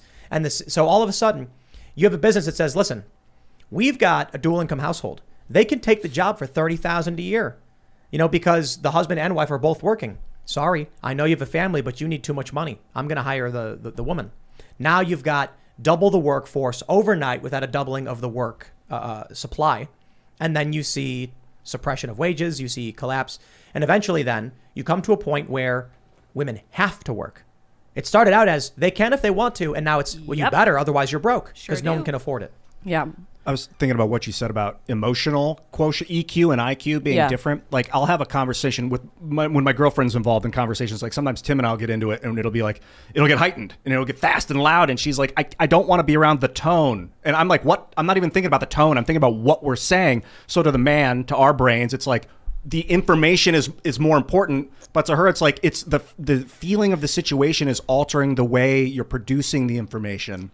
And this is the big myth that conservatives often struggle with. We do the facts don't care about your feelings. Feelings are more important than facts. Feelings are way more important. Feelings don't care about your facts. Yeah, absolutely. Yeah. And we need to take that into account. We need what makes people motivated to do anything is how they feel. Anything political. The only reason they care about the facts is because I love my family and I want to protect my family. So I'm going to go look into the facts to see what the best ways are to do that. I mean, let's be real. If your kid, if your child did something illegal, I think most people would be like, I have to protect my son at all costs. Yep. Yeah. Like they know it's wrong. They know it's against the law. And they're like, don't care. My kid's not going to jail. But that's one of the problems with conservatives. We go to the head first, not the heart. Yes. Yeah. Got to figure that out. I think out. It's fascinating. Ben Shapiro's tweet, while I respect it, facts don't care about your feelings, got like 100,000 retweets, goes viral like crazy. When I saw that, I was just like, yeah, but feelings don't care about your facts. Right. And I think that's substantially more important to the conversation, albeit it's wrong. But the issue is, if you go to someone and tell them, like, I don't know, Michael Brown didn't have his hands up, Obama's DOJ came out and said that was not true, they'll just get angry because your facts are meaningless to how they feel about it. But this is one of the actual principles of the left's organizing. Appeal to the heart first to put the hands and feet in motion. Yeah. They figured it out. Like, again, appeal to the heart, get people into motion. Sometimes the facts line up, sometimes they don't, but it doesn't matter. You've got people motivated in the right direction to do what you want them to do. I keep thinking about God, like the emotions attached to really believing in and like that's similar to what people in a cult will do. Like, and I'm talking about people that are like in the media cult, whatever you want to call it, on the left or whatever. Like, it's so emotionally driven because they truly believe in it. And I know that emotion is there in people on all sides. The issue is they may not believe in it, and their brain doesn't let them ever even consider it. They feel physical pain. It's like what Brandon Strock told us, that when he was first breaking out of the left and he saw the video of Trump doing the arm thing, it was physically painful to be proven wrong. So there are a lot of people, they don't actually believe it. When you present them with facts and hand them the sheet showing it, they get really angry because they know deep down their brain is telling them this is true, but we cannot accept it. We cannot. A lot of them have personal trauma connected to their politics, as most people do. You know, you look with feminists, and this is something I wish I acknowledged more when I was younger and kind of challenging the feminist movement, is they had bad relationships with their father, a horrible abusive relationship or whatever, and they're projecting that personal experience onto the broader political discourse because it's easier to deal with something that's far away from you than to really like look inward at your own personal pain. So they'll try to fight it through these larger political battles. It's the same with Trump. Trump is just the representation of their Christian parents that were distant and at work all the time and not talking to them, and they hate it and they're rejecting and rebelling against it. And a lot of people had those personal experiences with their family where they grew up in a, you know, Christian conservative household that they're fighting back against. They had a bad experience with a man or whatever it might be. And that's their emotional place they're in. And I think we do, as much as they do really stupid stuff and really wreck our society, we do need to see the left as humans that are just, you know, very confused in a lot of ways. And we do need to reach out to them on an emotional level and try to pull them back from that edge. I know we don't like humanizing the left, but we have to. I don't disagree. I just don't know where you find the middle ground with them. No, I don't think it's in you. No, you need to feel it. If you cry openly out of joy, out of belief, not out of sadness or pain, but like out of truly believing it, people resonate. The middle ground is not in arguments and political discussions because feelings don't care about facts. The middle ground is in I've brought this up several days now, but we're launching shows at timcast.com. I think right now it's like 80% of the content we produce is not political. Okay. Like the overwhelming majority of it is not political at all. Because I don't want to go to somebody who is only peripherally involved in politics and very angry and start yelling politics at them. I want them to be like, hey man, I don't know about all that stuff. Why don't you come hang out and we'll tell a ghost story. We'll sit around the campfire and we'll have marshmallows. That is so much more attractive to many people. Now, politics has become pop culture. The View talking about Turning Point USA. Right. There are people who are turning on TV for entertainment and then being bludgeoned over the head with ideology. My attitude is this, twofold. One, let's just hang out, have a good time, have pizza, not talk about that stuff. Put these people in an environment where they're away from that and something interesting happens. When they're dedicating their time to watching sitcoms or like, you know, we have Tales from the Inverted World and we're launching a bunch of other shows, they're not in a world of pain anymore. Now they're going to look back and they're going to see people screaming, but Trump, and they're going to go, that made me feel miserable. Can I just listen to the ghost stories? Because right now I'm just interested. We got to give them a space that is just not overtly political. But the other thing is, when we create cool, fun stuff and we're doing backflips into foam pits, then we're all over here cheering and high-fiving each other and being like, come on, come party and hang out. We're doing backflips. Sounds fun. It's a bouncy castle. Come hang out. We don't want to talk about that painful stuff. It's an escape. I think that's what we got to do to help people break away from the cult. Yeah, so many conservatives have just portrayed themselves as we sit and we read books all day and pray all day. You know, praying's good. You should do it. But we're humans too. This is the thing about, we're scared to show that human But this side. is the thing about like Turning Point USA is like, I think they do great work, but they're all suits. You know, like CPAC, TPUSA, these big events. And I'm like, grow your hair out. No, look, man, you're connected to your nervous system. There's a man. certain kind of person that, you know, idealizes facts don't care about your feelings. It's correct. You know, facts matter more than how you feel about them, in my opinion. But politically, feelings matter more to the average person. So my attitude is just like, where is the space for people who are sick and tired of the woke cult who just want to watch some guy do a backflip? Escapism. Just relax. Yeah. You know, escapism. Here's what happened. I'll tell you this. We're working on a video game. We showed you guys the video game earlier today. We're working on a video game out here. And it's because I'm like, people want to play a video game and what happens? All of a sudden it's wokeness. They make Battlefield, or what was it called? Was it Battlefield? Where the woman had like purple hair and like a prosthetic or something, and everyone's like, what is going on? Every movie's got to be some political message. Every show's got to be political. As much as I'm a fan of the show The Boys, it's just, come on, stop hitting me over the head with this stuff. Does every show have to be like this? Resident Evil. It's like, come on. Yeah, I don't even think. Oh, what were you gonna say? Okay, I don't think it's escapism when people want to. Like, I like off-roading. I like going out shooting, swimming every other day. I don't think any of that's escapism. I think that's how humans are supposed to live. Life is lived in the in-between. We're not supposed to be thinking about Right. politics Right. every second. We're supposed to be actually spending time with friends, family. And it's okay for people who are political personalities to go out and show that side of themselves, to say, actually, this is what's important to me and this is how I want you to be living. That's why I care about politics. So you don't have to worry about the government infringing on your ability to do these things and actually live your life with your families. So we have to care about politics, but it's not what we're supposed to be doing 24/7. Agreed. I think about like the universe and consciousness, and like sometimes people are like, oh, he's a psychedelic tripster. Think, wasting. Yeah, get out of here, hippie. But like it's self-preservation and the preservation of our species, because every 20,000 years this planet gets hit by comets, or however 40,000 years everything's reset, everybody's wiped out. So we need to get off this planet if we want to keep having conversations about politics. And I'm a big advocate of communicating about politics, about social structure, but we have got to focus on science. You create a space where, like, Timcast has a news outlet as well, right? But we've been investing heavily in Tales from the Inverted World, and I will just tell everybody, for those that are interested in knowing, the click-through rates, the cost per click, all that stuff has been ridiculous. Like, so we're doing ads. This is Shane Cashman. He went down to Georgia investigating lost Confederate gold. It is only political in that sense of the history. But for the most part, it's just his journey meeting witches, UFOs, someone threatened to kill him because he's trying to find this gold. It is just outside of the realm of modern political culture war stuff. Yeah. And the click-through rate is like double or triple what we see in other ads. We've only recently started doing ad stuff. And I'm like, this is good news. Regular people, when you go on Facebook, you see them inundated with memes about politics, anger, and hatred. And it's like, let's promote this and pull them out of that space and then allow that kind of hatred to evaporate for a little bit. But here's the best part. Timcast.com has a news section with true facts. So if they're doing nothing but watching MSNBC and getting wrapped into it, we pull them out and offer them a space to just relax and watch ghost stories or sitcoms or Chicken City. And then if they end up seeing the news is neutral, straightforward, and fact-driven. What do you do when you're not involved thinking about politics? What are your main focuses? Hunting. Oh, what kind of stuff? What's your hunting style like? Deer. I'll do everything. Crossbow, muzzleloader. Crossbow. Regular. We got deer out here like crazy. Every night when I go back down, there's a bunch of deer in my lawn. Brother-in-law and I, actually my son, we hunt.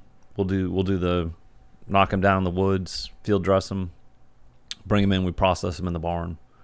So when you get a deer, like, do you make a bunch of different kinds of meat? You make like jerky, salami? My brother-in-law, awesome.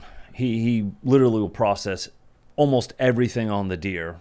Either, give the ribs to the dogs and... You eat the marrow? I don't. But I mean, like, do people, like, will take the deer marrow maybe and boil it? Yeah.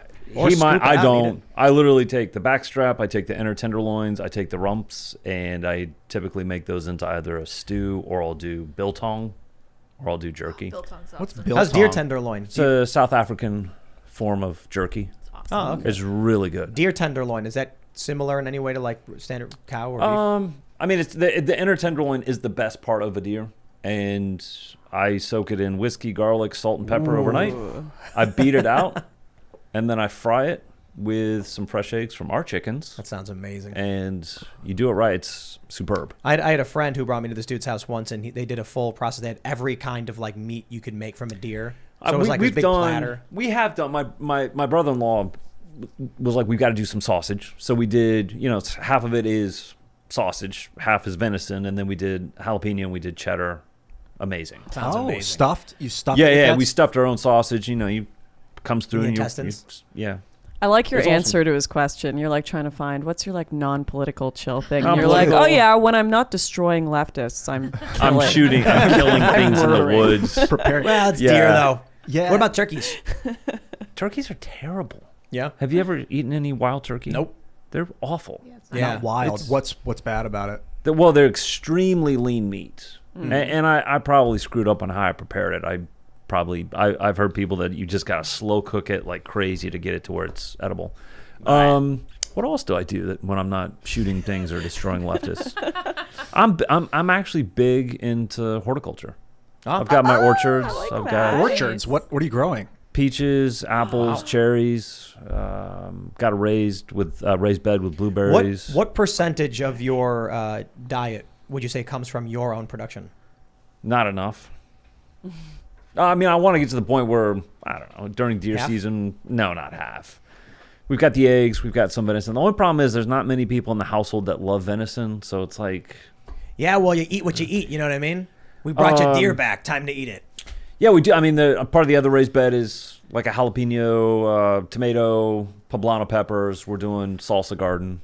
Okay, you got to stop describing food. I'm about to No, walk it's out of amazing. here. So, no, I mean, we do have fun. I do other things outside of politics, and it's actually, I mean, it does actually, like, you get away from it, and you become you fully realize, all aspects of your humanness. And I think people listening, especially now, should start figuring out how to create a larger percentage of their own calories. I totally agree. Yeah. No, this is one of the things I'm trying to figure out. We've got 30-some acres, 21 of it's forest, and we're trying to figure out how can I make the other 10 acres or so productive, Yeah. and what can I do with those. We've got too many eggs here because we now have like 30 chickens and the new ones are starting to lay. My wife is a chicken lady. We are going to have Yeah. like 25 eggs per day. What do you do with them when you have so many? We're giving them to people. Oh, that's yeah, good. we had the same situation. Yeah. We've had a raccoon fox situation, so we don't have that many eggs these days. We had a But raccoon problem, but that was taken care What's of. more dangerous, the fox or the raccoon? So here's how it works. The raccoons just pick them off one by one. Usually, They just murder them, right? They don't even eat them. they suck the blood out of them. They're literally vampires. Yeah, the foxes will come in, and it's a massacre in like 10 minutes. Oh, because they're having fun. They're just killing them, Yeah. killing, and they'll drag a couple off, eat them. But there's just I went down one time. It was probably 3 or 3:30 in the afternoon. Everybody was fine. Had to go back up to the house. The barn's maybe 100 yards below the house. Went up back to the house, did some stuff, came back. I'm not kidding. 30, 40 minutes later, like 15 of them were dead. Wow. The fox had just come and nailed them all.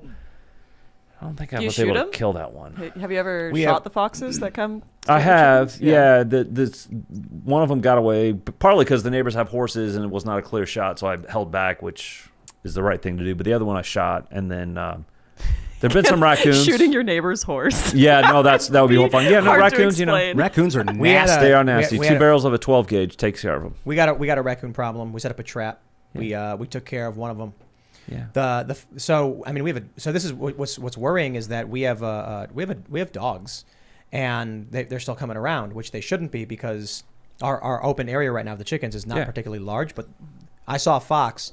So we have a cat. His name is Bucko, and I'm recording one day. This is a couple months ago, and he's sitting in the field, and from my studio I can see the whole backyard. I can see the chickens, like really wide view, and I see him sitting just in the middle of the field in a loaf like cats do, when a very gaunt-looking fox starts creeping out of the brush and slowly moving towards him.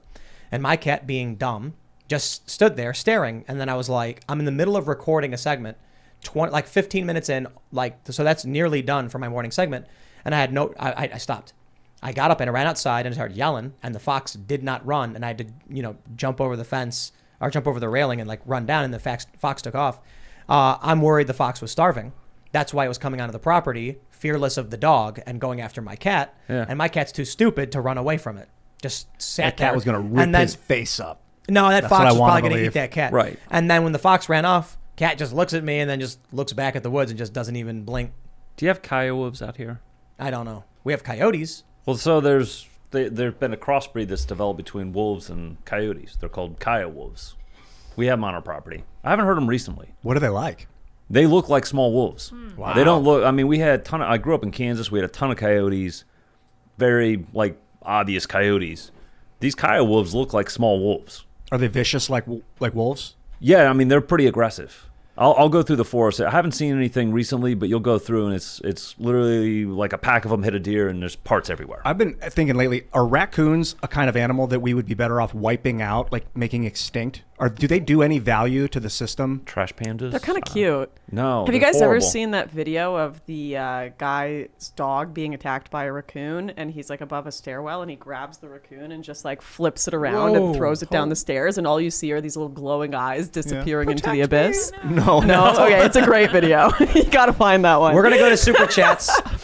Ladies and gentlemen, If you haven't already, would you kindly smash that like button, subscribe to this channel, share the show with your friends. We are going to have a members-only uncensored show at timcast.com coming up at about 11 p.m., so check that out. And let's grab some of your super chats. All right, we got a whole bunch of super chats say audio, buzz, Yes, audio, thank you. audio. Thanks, guys. You're good now. All right, let's see. John R. says, the accounting firm that prepares my taxes wants me to sign a document stating that I'm not a Russian citizen, Russian national, nor do I currently reside in Russia. And if my status changes, to let them know immediately. WTF? Huh. Yo, what? That's really That's weird. Huh. J.A. says, can't believe you haven't mentioned Ripaverse Comics yet, Tim. We've mentioned it several times. We talked about it yesterday. PayPal froze Eric July's account or whatever, like a good portion of I it. wonder what the status of that is. That's crazy. All right, let's see. Ian Hall says, Jeremy is a legend. I loved that ad placement. Shill for coffee brand coffee. So another free ad spot, Mr. Quartering. For people that didn't get the ad, at the beginning of the show, an ad played for Jeremy's coffee. It's specifically tailored to Tim, too. He's Yeah, like, like hey, guys, about to watch Timcast. Buy my coffee. All right, have fun watching Tim. See you later. And then it goes I to didn't know Tim. you could still do that. That's awesome. I knew that you used brilliant to be able marketing. to run ads specifically on one video.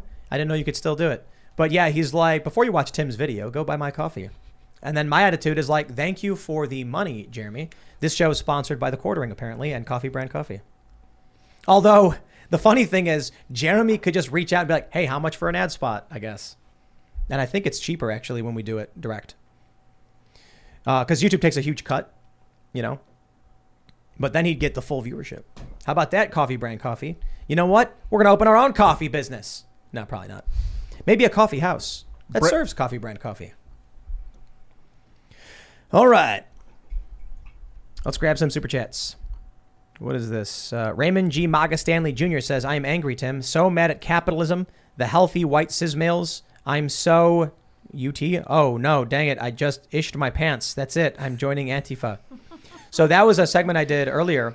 There was this Antifa woman who was arrested on suspicion of rioting and felony assault. She had previously wrote about how she has long COVID and it caused her to crap her pants. And then I was like, look, I know a lot of people see that and they probably laugh when they hear that story.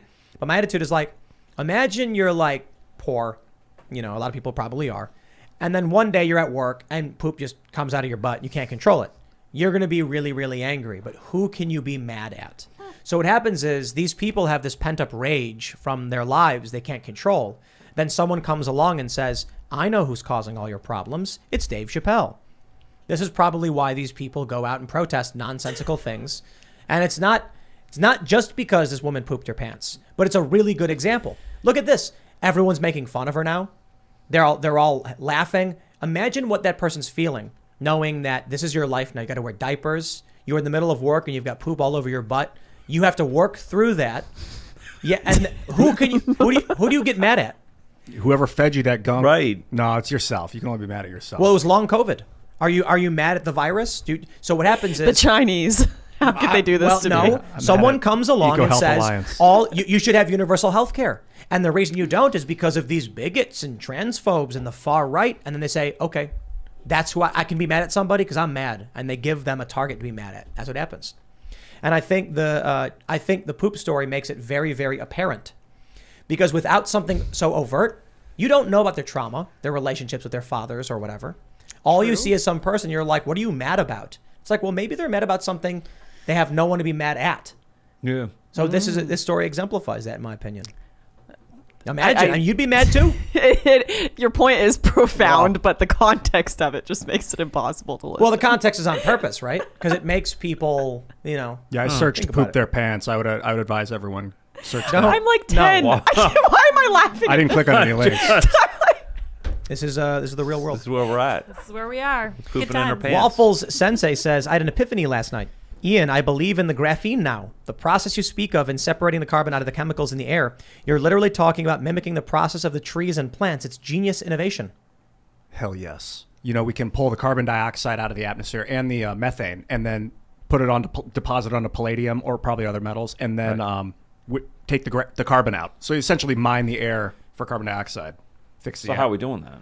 Australian scientists have been doing it, so we can start to mimic the process. I want to bring it to the political sphere and get the government involved, so we can start funding research and development and start selling this stuff. Are you familiar with graphene? No, I'm not really familiar. It sounds like trees on steroids. Mm-hmm. It's a single atomic layer of carbon. Yeah, it's this and stuff in hexagonally powder. latticed, and it's a wonder material. So maybe we'll see some more in the future. But It's let's like 21st century building material like steel. It's conductive and capacitative like batteries. It's profound. let's read some Wow. super chats. Jamie Nunyabiz says the J6 trials will help because of the absurdity of the content and how specific people like Ray Epps not getting any charges, but also labeled as a victim. Mm-hmm. Agreed. You see, they included me in it. Jamie Raskin put a video of me in it. Oh, we did? It was me reading a news article. Oh. And they edited it in such a way to make it seem like I was telling people to go to DC. Yeah. Total fabrication. And this is why I'm saying, like, I think the country is on the verge of imploding. When you've got sitting members of Congress smearing and defaming and just trying to destroy for no other reason than to destroy, I'm like, how long can this thing last? Now, I'm not saying people will die and, like, you know, some people might in conflict. We've seen that already. What I'm saying is it's just going to get more tumultuous. Whatever that means, I don't know. Get some chickens and get out of the cities, I guess. Yep. All right. SS Penguin says, hello, Timcast crew. I just wanted to say I love you all. And if you ever want to add to Chicken City, may I humbly suggest ducks. They're hilarious. They are. I was told that they have to be raised together, though. Can I bring you a Canadian goose? No. Aren't they called Canada goose? Sure. Sure. You know, I think you know what you're I'm all right. talking about. If you Can you bring I one don't- and like put it in the mix? I don't think that's legal because they're migratory birds. The thing about ducks is there's like domestic ducks on farms for duck eggs. Duck eggs are crazy. You have duck eggs? No, I don't. We had 4, and More protein, yeah, bigger, Fox hit 'em. really hard. Oh, all of them? all of them. Were they out in the open? Like Yeah, bam, gone. I think we got a couple eggs out of them. All right. Doug Ripley says, great guests this week, all looking out for we the people. Zuby helps people think for themselves. Whitaker made meaningful moves as acting AG. Ned provides much needed grassroots vision. And Lauren putting out fearless exposés. Her latest is her best yet. Cheers. Thank you. There you go. It was worth all Nothing of that bad to say expensive- about Tim. He's the only one that didn't F with anyone. I don't know. People were saying that. They were like, Lauren put out this video of like the truth. And then they were like, she actually said some nice things about you. Yeah, you were like, no, there were a few really good people, but of the people that like got massive platforms, which you've built up something big. I never saw you once screw anyone over, and we were hanging out, you know, way back in the day, 2016, going to riots in France. You remember all that? Oh, yeah, that was fun. Yeah, and you always just were a damn hard worker, not to simp or anything. I'm sure. You know, the most brutal thing ever is like, we try to do so well by everybody who works at Timcast, and then the people who just knife us in the back, it's really disheartening. Yeah. And I can certainly understand why Bill Gates is just like, there's too many people. And why people don't start companies. It's a Absolutely. lot. Yeah. Getting money involved with relationships is a totally other dynamic. Dude, people are evil. You learn some, but I'm not Are kidding. you saying there's fallen nature? So I'll tell you this, as the story goes, man, you hear these stories about people winning the lottery, and then all of a sudden their families get torn apart. It's crazy stuff. But I tell you this, running a successful business, you'll be surprised who in your life is truly a friend and who isn't when you come into success. All of a sudden, people you thought you knew your whole life are doing everything in their power to destroy you for no reason. There are people that I've known since I was a teenager that immediately took to the internet and started trying to hit up every journalist. People some of my best friends. And then I'm just like, I'm hitting them up. I'm like, bro, did I do something? And they were like, F you. And I'm like, what the? There's no more disgusting emotion than jealousy in humans. Yeah. It's a really dark emotion. And then I learned that there are people that I didn't like all that much that are like, well, you know what, man, good for you, dude. I get it. You deserve it. And I'm like, what? That guy's being nice to me? Man, I tell you, you learn some lessons, man. So Lauren, your documentary that he's talking about, what was it? It's called what exactly? The whole truth. It's a video just about my time in politics, all my experiences. It's 3 hours long. I'm shocked people even watched it, but it's approaching 500,000 views. So it's yeah. It was. I saw 2 hours of it so far. It was. You watched fascinating. 2 hours, I had it on yeah. the side while I was doing something. I didn't think people were capable of watching videos that long, so I didn't think. I like to see into the history of your psychology of your experience because I've been watching you from afar until you came on the show. Yeah, I was an idiot. Dude. I came from a similar background with like a kind of an insulated family life where their parents were really nice and like I still have that like, you know, optimist very naive view of the world. It's hard, but you can hold on to the optimism. You just have to get a lot smarter and realize you're not playing with people that are playing with the same set of rules you are. Set of values, Yeah. Yeah. Can be a It's rude brutal, awakening. man. It is brutal stuff. Especially when you learn about the business things, like restrictions, and you wonder why does businesses do things that suck, and then you're like, oh, they're legally required to. That's the crazy thing. All right, let's read some more here. We got Cromulus says, just became a member today and decided to watch the previous after show with Matt Whitaker. What the frick? P.S. That was very funny. Yeah. That member show last night was particularly spicy. And I was like, am I going to get in trouble? We won't repeat it, but maybe we'll mention it on the next app. No, you can watch that one. I don't know. I'm really tired of so much of the BS and the lies and the manipulation from the media. So, we kind of just got a little spicy. It is what it is. All right. Club Rico TV says, Trump will be blamed and demonized for what is coming. And he says some stuff that we can't read on YouTube, but he says this is the Dem strategy. Trump and Musk will be blamed. But I hear what you're saying, my friend. I don't think that's a revelation, though, to be honest. I think everyone expects Trump to take the fall for everything. If Trump wins, the media will just claim anything and everything bad is his fault. They've even tried doing it with some of the Biden's decisions. But they did with Bush. I mean, they've done, this is not just Trump. They've done this with Bush. They've done it throughout the however many Republican presidents. It's all their fault. Are saying they're getting prepared to do it to Biden too, that they're turning Right. on him. There's some New York Times writer that just said Brett Stevens said he should announce he's not running for re-election now. that's it. Yep. All right. Clef the Misfit says, Tim, the president and VP candidates not being able to be from the same state is not a relic. It's part of the 12th Amendment to the Constitution. Also, Trump is a liability in every way. DeSantis 2024. I hear you, man, on that. I do. The thing is, I like that Trump said he's going to fire everybody. And so I'm kind of like Trump, DeSantis, then DeSantis. Yeah, but I do, knowing what Trump is discussing in his plans, I think day one would be he'll wage war on the administrative state. I think it has to happen. You've got to devolve it. You've got to fire. There's 800,000 non-essential federal employees. Take a whack at a couple 100,000 over 4 years. I want to avoid what happened to the Ba'ath Party in Iraq because they basically fired the entire Ba'ath Party and then they became ISIS or the Taliban or something. Well, they just there's 2 million. There's roughly 2 million federal employees. There's 800,000 that have been deemed non-essential. You're not talking about firing all 2 million. You're talking about the 800,000 non-essentials. Hundreds of thousands of them should be fired. And their roles removed from the federal roles. Let's read some more. We got Kenny says, add hydro and aquaponics to your grow. Back in rural Philippines, building my grow. Chicken, tilapia, vegetables, plus rice and mangoes on 5 acres, more than we can eat. Basic mechanic skills plus solar, Starlink, plus Catholic equals win. I like you throw in the Catholic thing there. I'm sure for a lot of people, there's discipline in that. But I like the aquaponics and hydroponics stuff too. That's really, really cool. And then you can do... We've got a pond over at Freedomistan. We'll throw some fish in there, and we're gonna maintain it and get it cleaned up and everything. Can you eat frogs? You can if you're French. frog Do legs. you have to be French? You do Why is have it to be cultural French. I'm just appropriation? kidding. Yeah, that's the rule.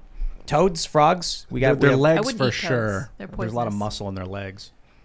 I've not had frog before. I've had escargot. Escargot is amazing. It is. Yeah. Wrapped in bacon. Oh man. And In with the butter. garlic oil, and you dip it. You Right. take it out. Oh, I Yeah. love it. It's Yes. delicious. Just like seafood. I've never done frog legs, though. Me neither. I don't really have a desire to do frog legs. No, I'm not interested. Yeah. Not All right. starting it. Ceridan says corporate tax is just a way to tax the poor. It doesn't hurt the corporation. They just raise their prices. Yeah. The idea, though, is to stop companies from jumping ship. But someone else made a good point. Let me see if we just had this one. I think I lost the super chat. Where is it? Somebody mentioned something about taxes. Here we go. Waffle Sensei says, if you implemented a global corporate tax, in fact, it would not be global. It would be a tax amongst the allies. Then China would lower their tax and every corporation would flock there. Yeah. Tavnazian says, Lauren, I watched your recent video and I respect your resolve having gone through all that. Very disappointed to learn these things about people I respected, particularly Milo.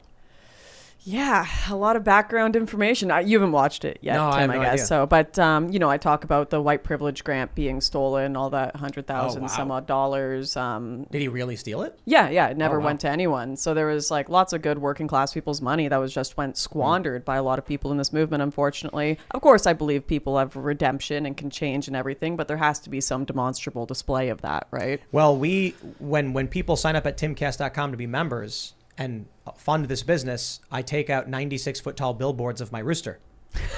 Full disclosure. That money is not wasted. That It's not goes to wasted. important work. You know what the craziest thing was? Hey. When I tweeted that out, I got like 1,000 retweets, and people were like, "Okay, that's it. I'm subscribing." I was like, "That was the one that did it for you?" Like, we'll keep doing that. Chicken City. So, full disclosure. I mean this literally, legitimately. I contacted our ad agency and said, "I want to run a Times Square billboard that says Twitter is protecting pedophiles," and they were like, "Okay, just send it to us, and we'll see if they approve it." And I was like, "For real?"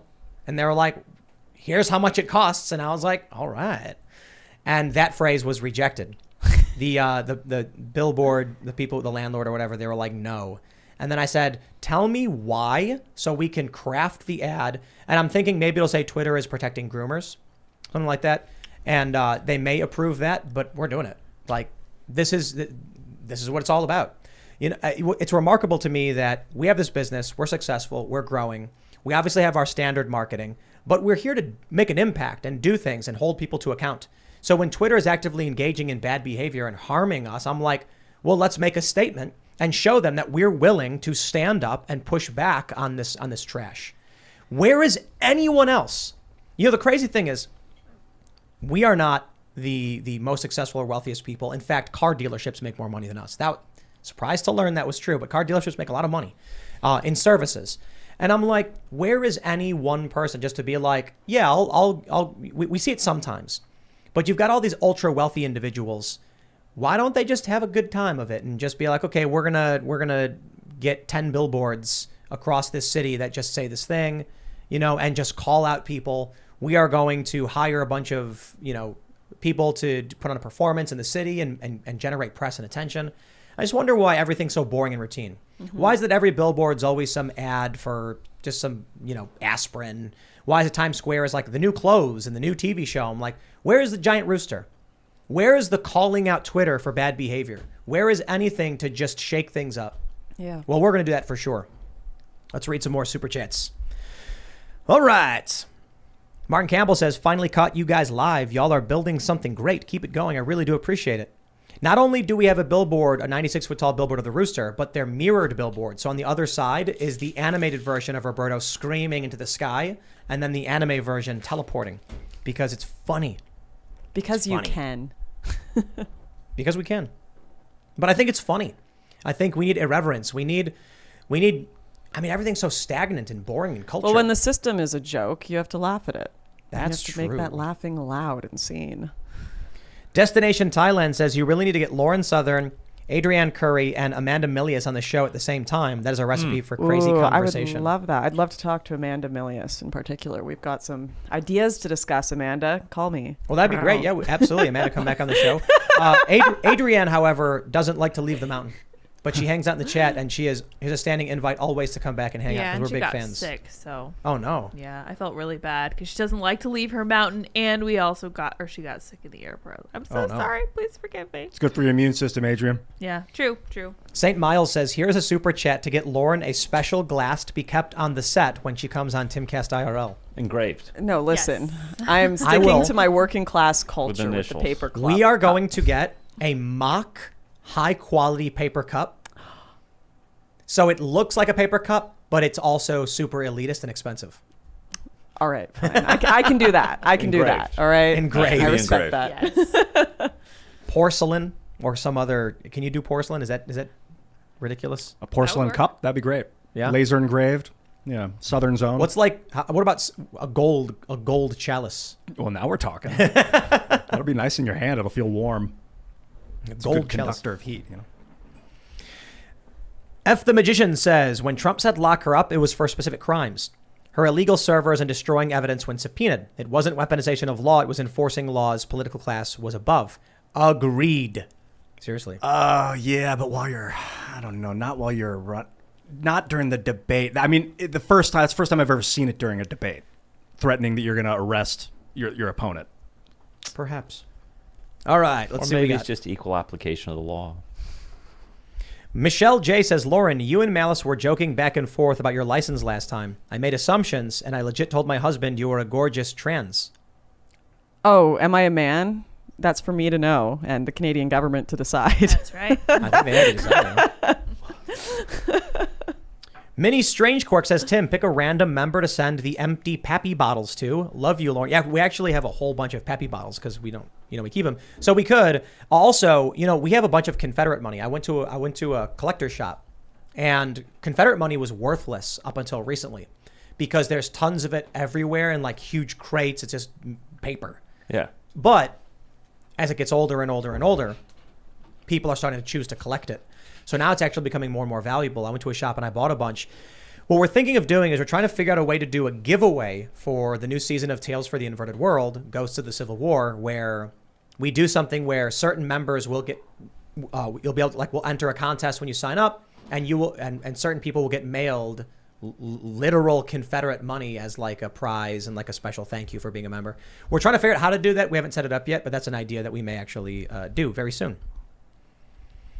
Katoth Swiss says, we miss Mary the Friendly Ghost. Mary is not here tonight. Lauren Southern is instead. Who is Mary the Friendly Ghost? She's a co-host of Pop Culture Crisis, and she just has bleach hair, and she's pale, so they call her Okay, Ghost yeah, I saw a Girl. bunch of people in the chat. They're like, bring back Ghost Girl. Get rid of this stupid Canadian. We want Ghost Girl. I'm like, all right, sorry. I'll come back with bleach hair. Chill. Edward Lenovo says, hey, Tim and Lauren, there's a YouTuber called Tick History. He's done several videos about the history of socialism, fascism, Nazism, etc., using actual book sources, references you can look up yourself. Very detailed. One is 5 hours long about Hitler. Whoa. Should talk with him. Actually having sources? No, sorry. We don't. Yeah. We don't amplify anyone like that. Not in the media anyways. Timcast, maybe. Jimmy Rodriguez says, Tim, won't you please cover the proposal by Schumer in the new NDAA? It looks like gag order subversion of whistleblower protection. Think lawsuits versus the DOD. We'll take a look into that. I haven't heard so much about it. Oh. All right. Big Fat Cloud 45 says, hey, Tim, I listened to the show late. Truck driver problems, LOL. Maybe idea you should watch Iron Sky and Iron Sky 2. It shows a lot of today's ideas by people. Very funny. Love y'all. I think I've seen Iron Sky. That's the one where the Nazis are on the moon. Is that what that is? I haven't seen it, I haven't seen it. I don't know. but there's a sequel, Iron Sky. The Coming Race. Iron Sky, The Coming Race. Is it? What is it? Is it the Science fiction comedy film? Yeah, the Nazis on the moon or something? Oh, okay. Is that what it is? I think Space I watched Nazis. it. I think I watched part 2. Was part 2 where Hitler becomes black? I am not that'd be cool. exaggerating. I don't know, but yeah, it has to do with Nazis. You're probably Or right. no, not Hitler himself, a Nazi guy, because Hitler is dead, I'm pretty sure, in the movie. Yeah. The secret military base on the moon. They want to take over the Earth. The But Nazis. is part 2 where the Nazi moon Nazi base. gets, they make, oh no, they make a black guy a Nazi. That's what happens. They kidnap a black guy and they make him white. It's called The Coming Race. So yeah, it's probably something to do with the race. Is that what it is? I don't know. I Happens to the best of us. haven't seen. Have Dreadfully you seen have this? missed this. I haven't seen this. Iron Sky. Ridiculous movie, but it is what it is. It looks like Star Wars when you look at that. So many posters look like Star Wars. All right, let's grab some super chats. Patriot says, looking at those hiking ladies, you could say, see, honey, you can do things and still keep up with your housework. Ah. Right, that's my point. Carrying the kitchen sink was actually reinforcing the stereotype. Just hiking is what opposes the stereotype, I guess. Or they could have been juggling No, gotta swords. keep fit for their husbands. Yeah, actually, that would be a perfect gag about a woman training to be a better housewife. So she straps a kitchen sink on her back and Mixing bowl in hand. right, She's yeah, doing yeah. dishes, Right. hiking up. That would be the joke. Knitting as she will. Yeah, whatever. Deadfoot says, in our local D&D campaign, there was a potion thrower that was outside of our range. I was all out of spell slots, so I used Mage Hand to catch the potions to pocket. The DM allowed it. Good call in y'all's eyes. Love the show. Did he make you roll a DC check on that? Because those potions are flying, man. You must have Well, great he's- reflexes. I heard you guys I'm gonna played call that dexterity. Magic the Gathering with Marjorie Taylor Greene. Have you guys ever... Secret. Oh, did you? Oops, Yeah, but sorry. but I'm not good at We did. secrets. We Have did. you guys ever played Dungeons and Dragons on the show? Nope. You Not should. on the show. We actually were working on a Dungeons & Dragons show itself, but we just... Not enough Dungeons and Yeah. Dragons players, to be honest. Everyone's still pretty new to the game. So I have you played Pathfinders growing up, so I Pathfinder's could great. join. 3.5. Yeah. I was saying I think we should do the Democrat war games. You know how they did that fake they did their own right. version in 2020. Before the They 2020 election. Yeah, it was D&D. They played D&D, but it was the election, and they're rolling die to see all right, I'm gonna run an ad to convince more voters, and they're roll die the ad failed. You know, Roll oh, no. initiative. Yeah, roll initiative. She jumps over the desk. I think it was probably more boring than that. It was like, I'm gonna go to Iowa and try and caucus better. I failed. You succeed. Yeah. Wow. Yeah. You enjoy your eggs. Roll a die. Do you know what D&D is, Ned? Dungeons and Dragons? Yeah. Have you played? No. I was like, wait, no. Dungeons Ned and is Dragons. like, you losers. I've never hunt. played. Did you get into magic? No. Is No. that for losers? No, it's not. Okay. I was raised in a very conservative home, and we didn't do that. I had a buddy that he went to church camp, and when he came back, he was like, Yeah. "It's demonic," and he burned all his D&D books. I Yeah. wasn't It's like, allowed to what? play Pokemon growing up because my Yeah. parents Why? were like, "You're summoning demons." Yeah, we didn't do Oh. that. We just never did it. Yeah. D&D is great. Yeah. Well, it's more about the community and having fun and creating a story Yeah. with friends, like acting. All right, Huh. we got Fishan L. Flip says, Timcast, would you have Eric July on? PayPal is screwing people who have paid for his new comic book. We would have him on. We've had him on before. We'll absolutely have him on again. Let's have him on. We can talk about I this. immediately extended an invite to him. Haven't heard back from him yet. I want everyone to understand that at timcast.com, we no longer use PayPal. We use Parallel Economy, co-founded by Dan Bongino, partly owned by Rumble, and is censorship resistant. So when you're a member, not only are you supporting alternate economic systems, challenging big tech in Silicon Valley, you're supporting us, you're helping us do more of the work that we do, and you're helping build up this market. We got to win this culture war in multiple ways. One, on the policy front, that's short term. You got to get it done now. Judges was actually really smart on the part of the Republicans. There's got to be culture, and there's got to be economics. And so we're trying to get everything. We're making a bunch of shows, but we're also making sure our infrastructure is supporting alternate economic systems. So we use Rumble infrastructure. We use Parallel Economy for payment processing.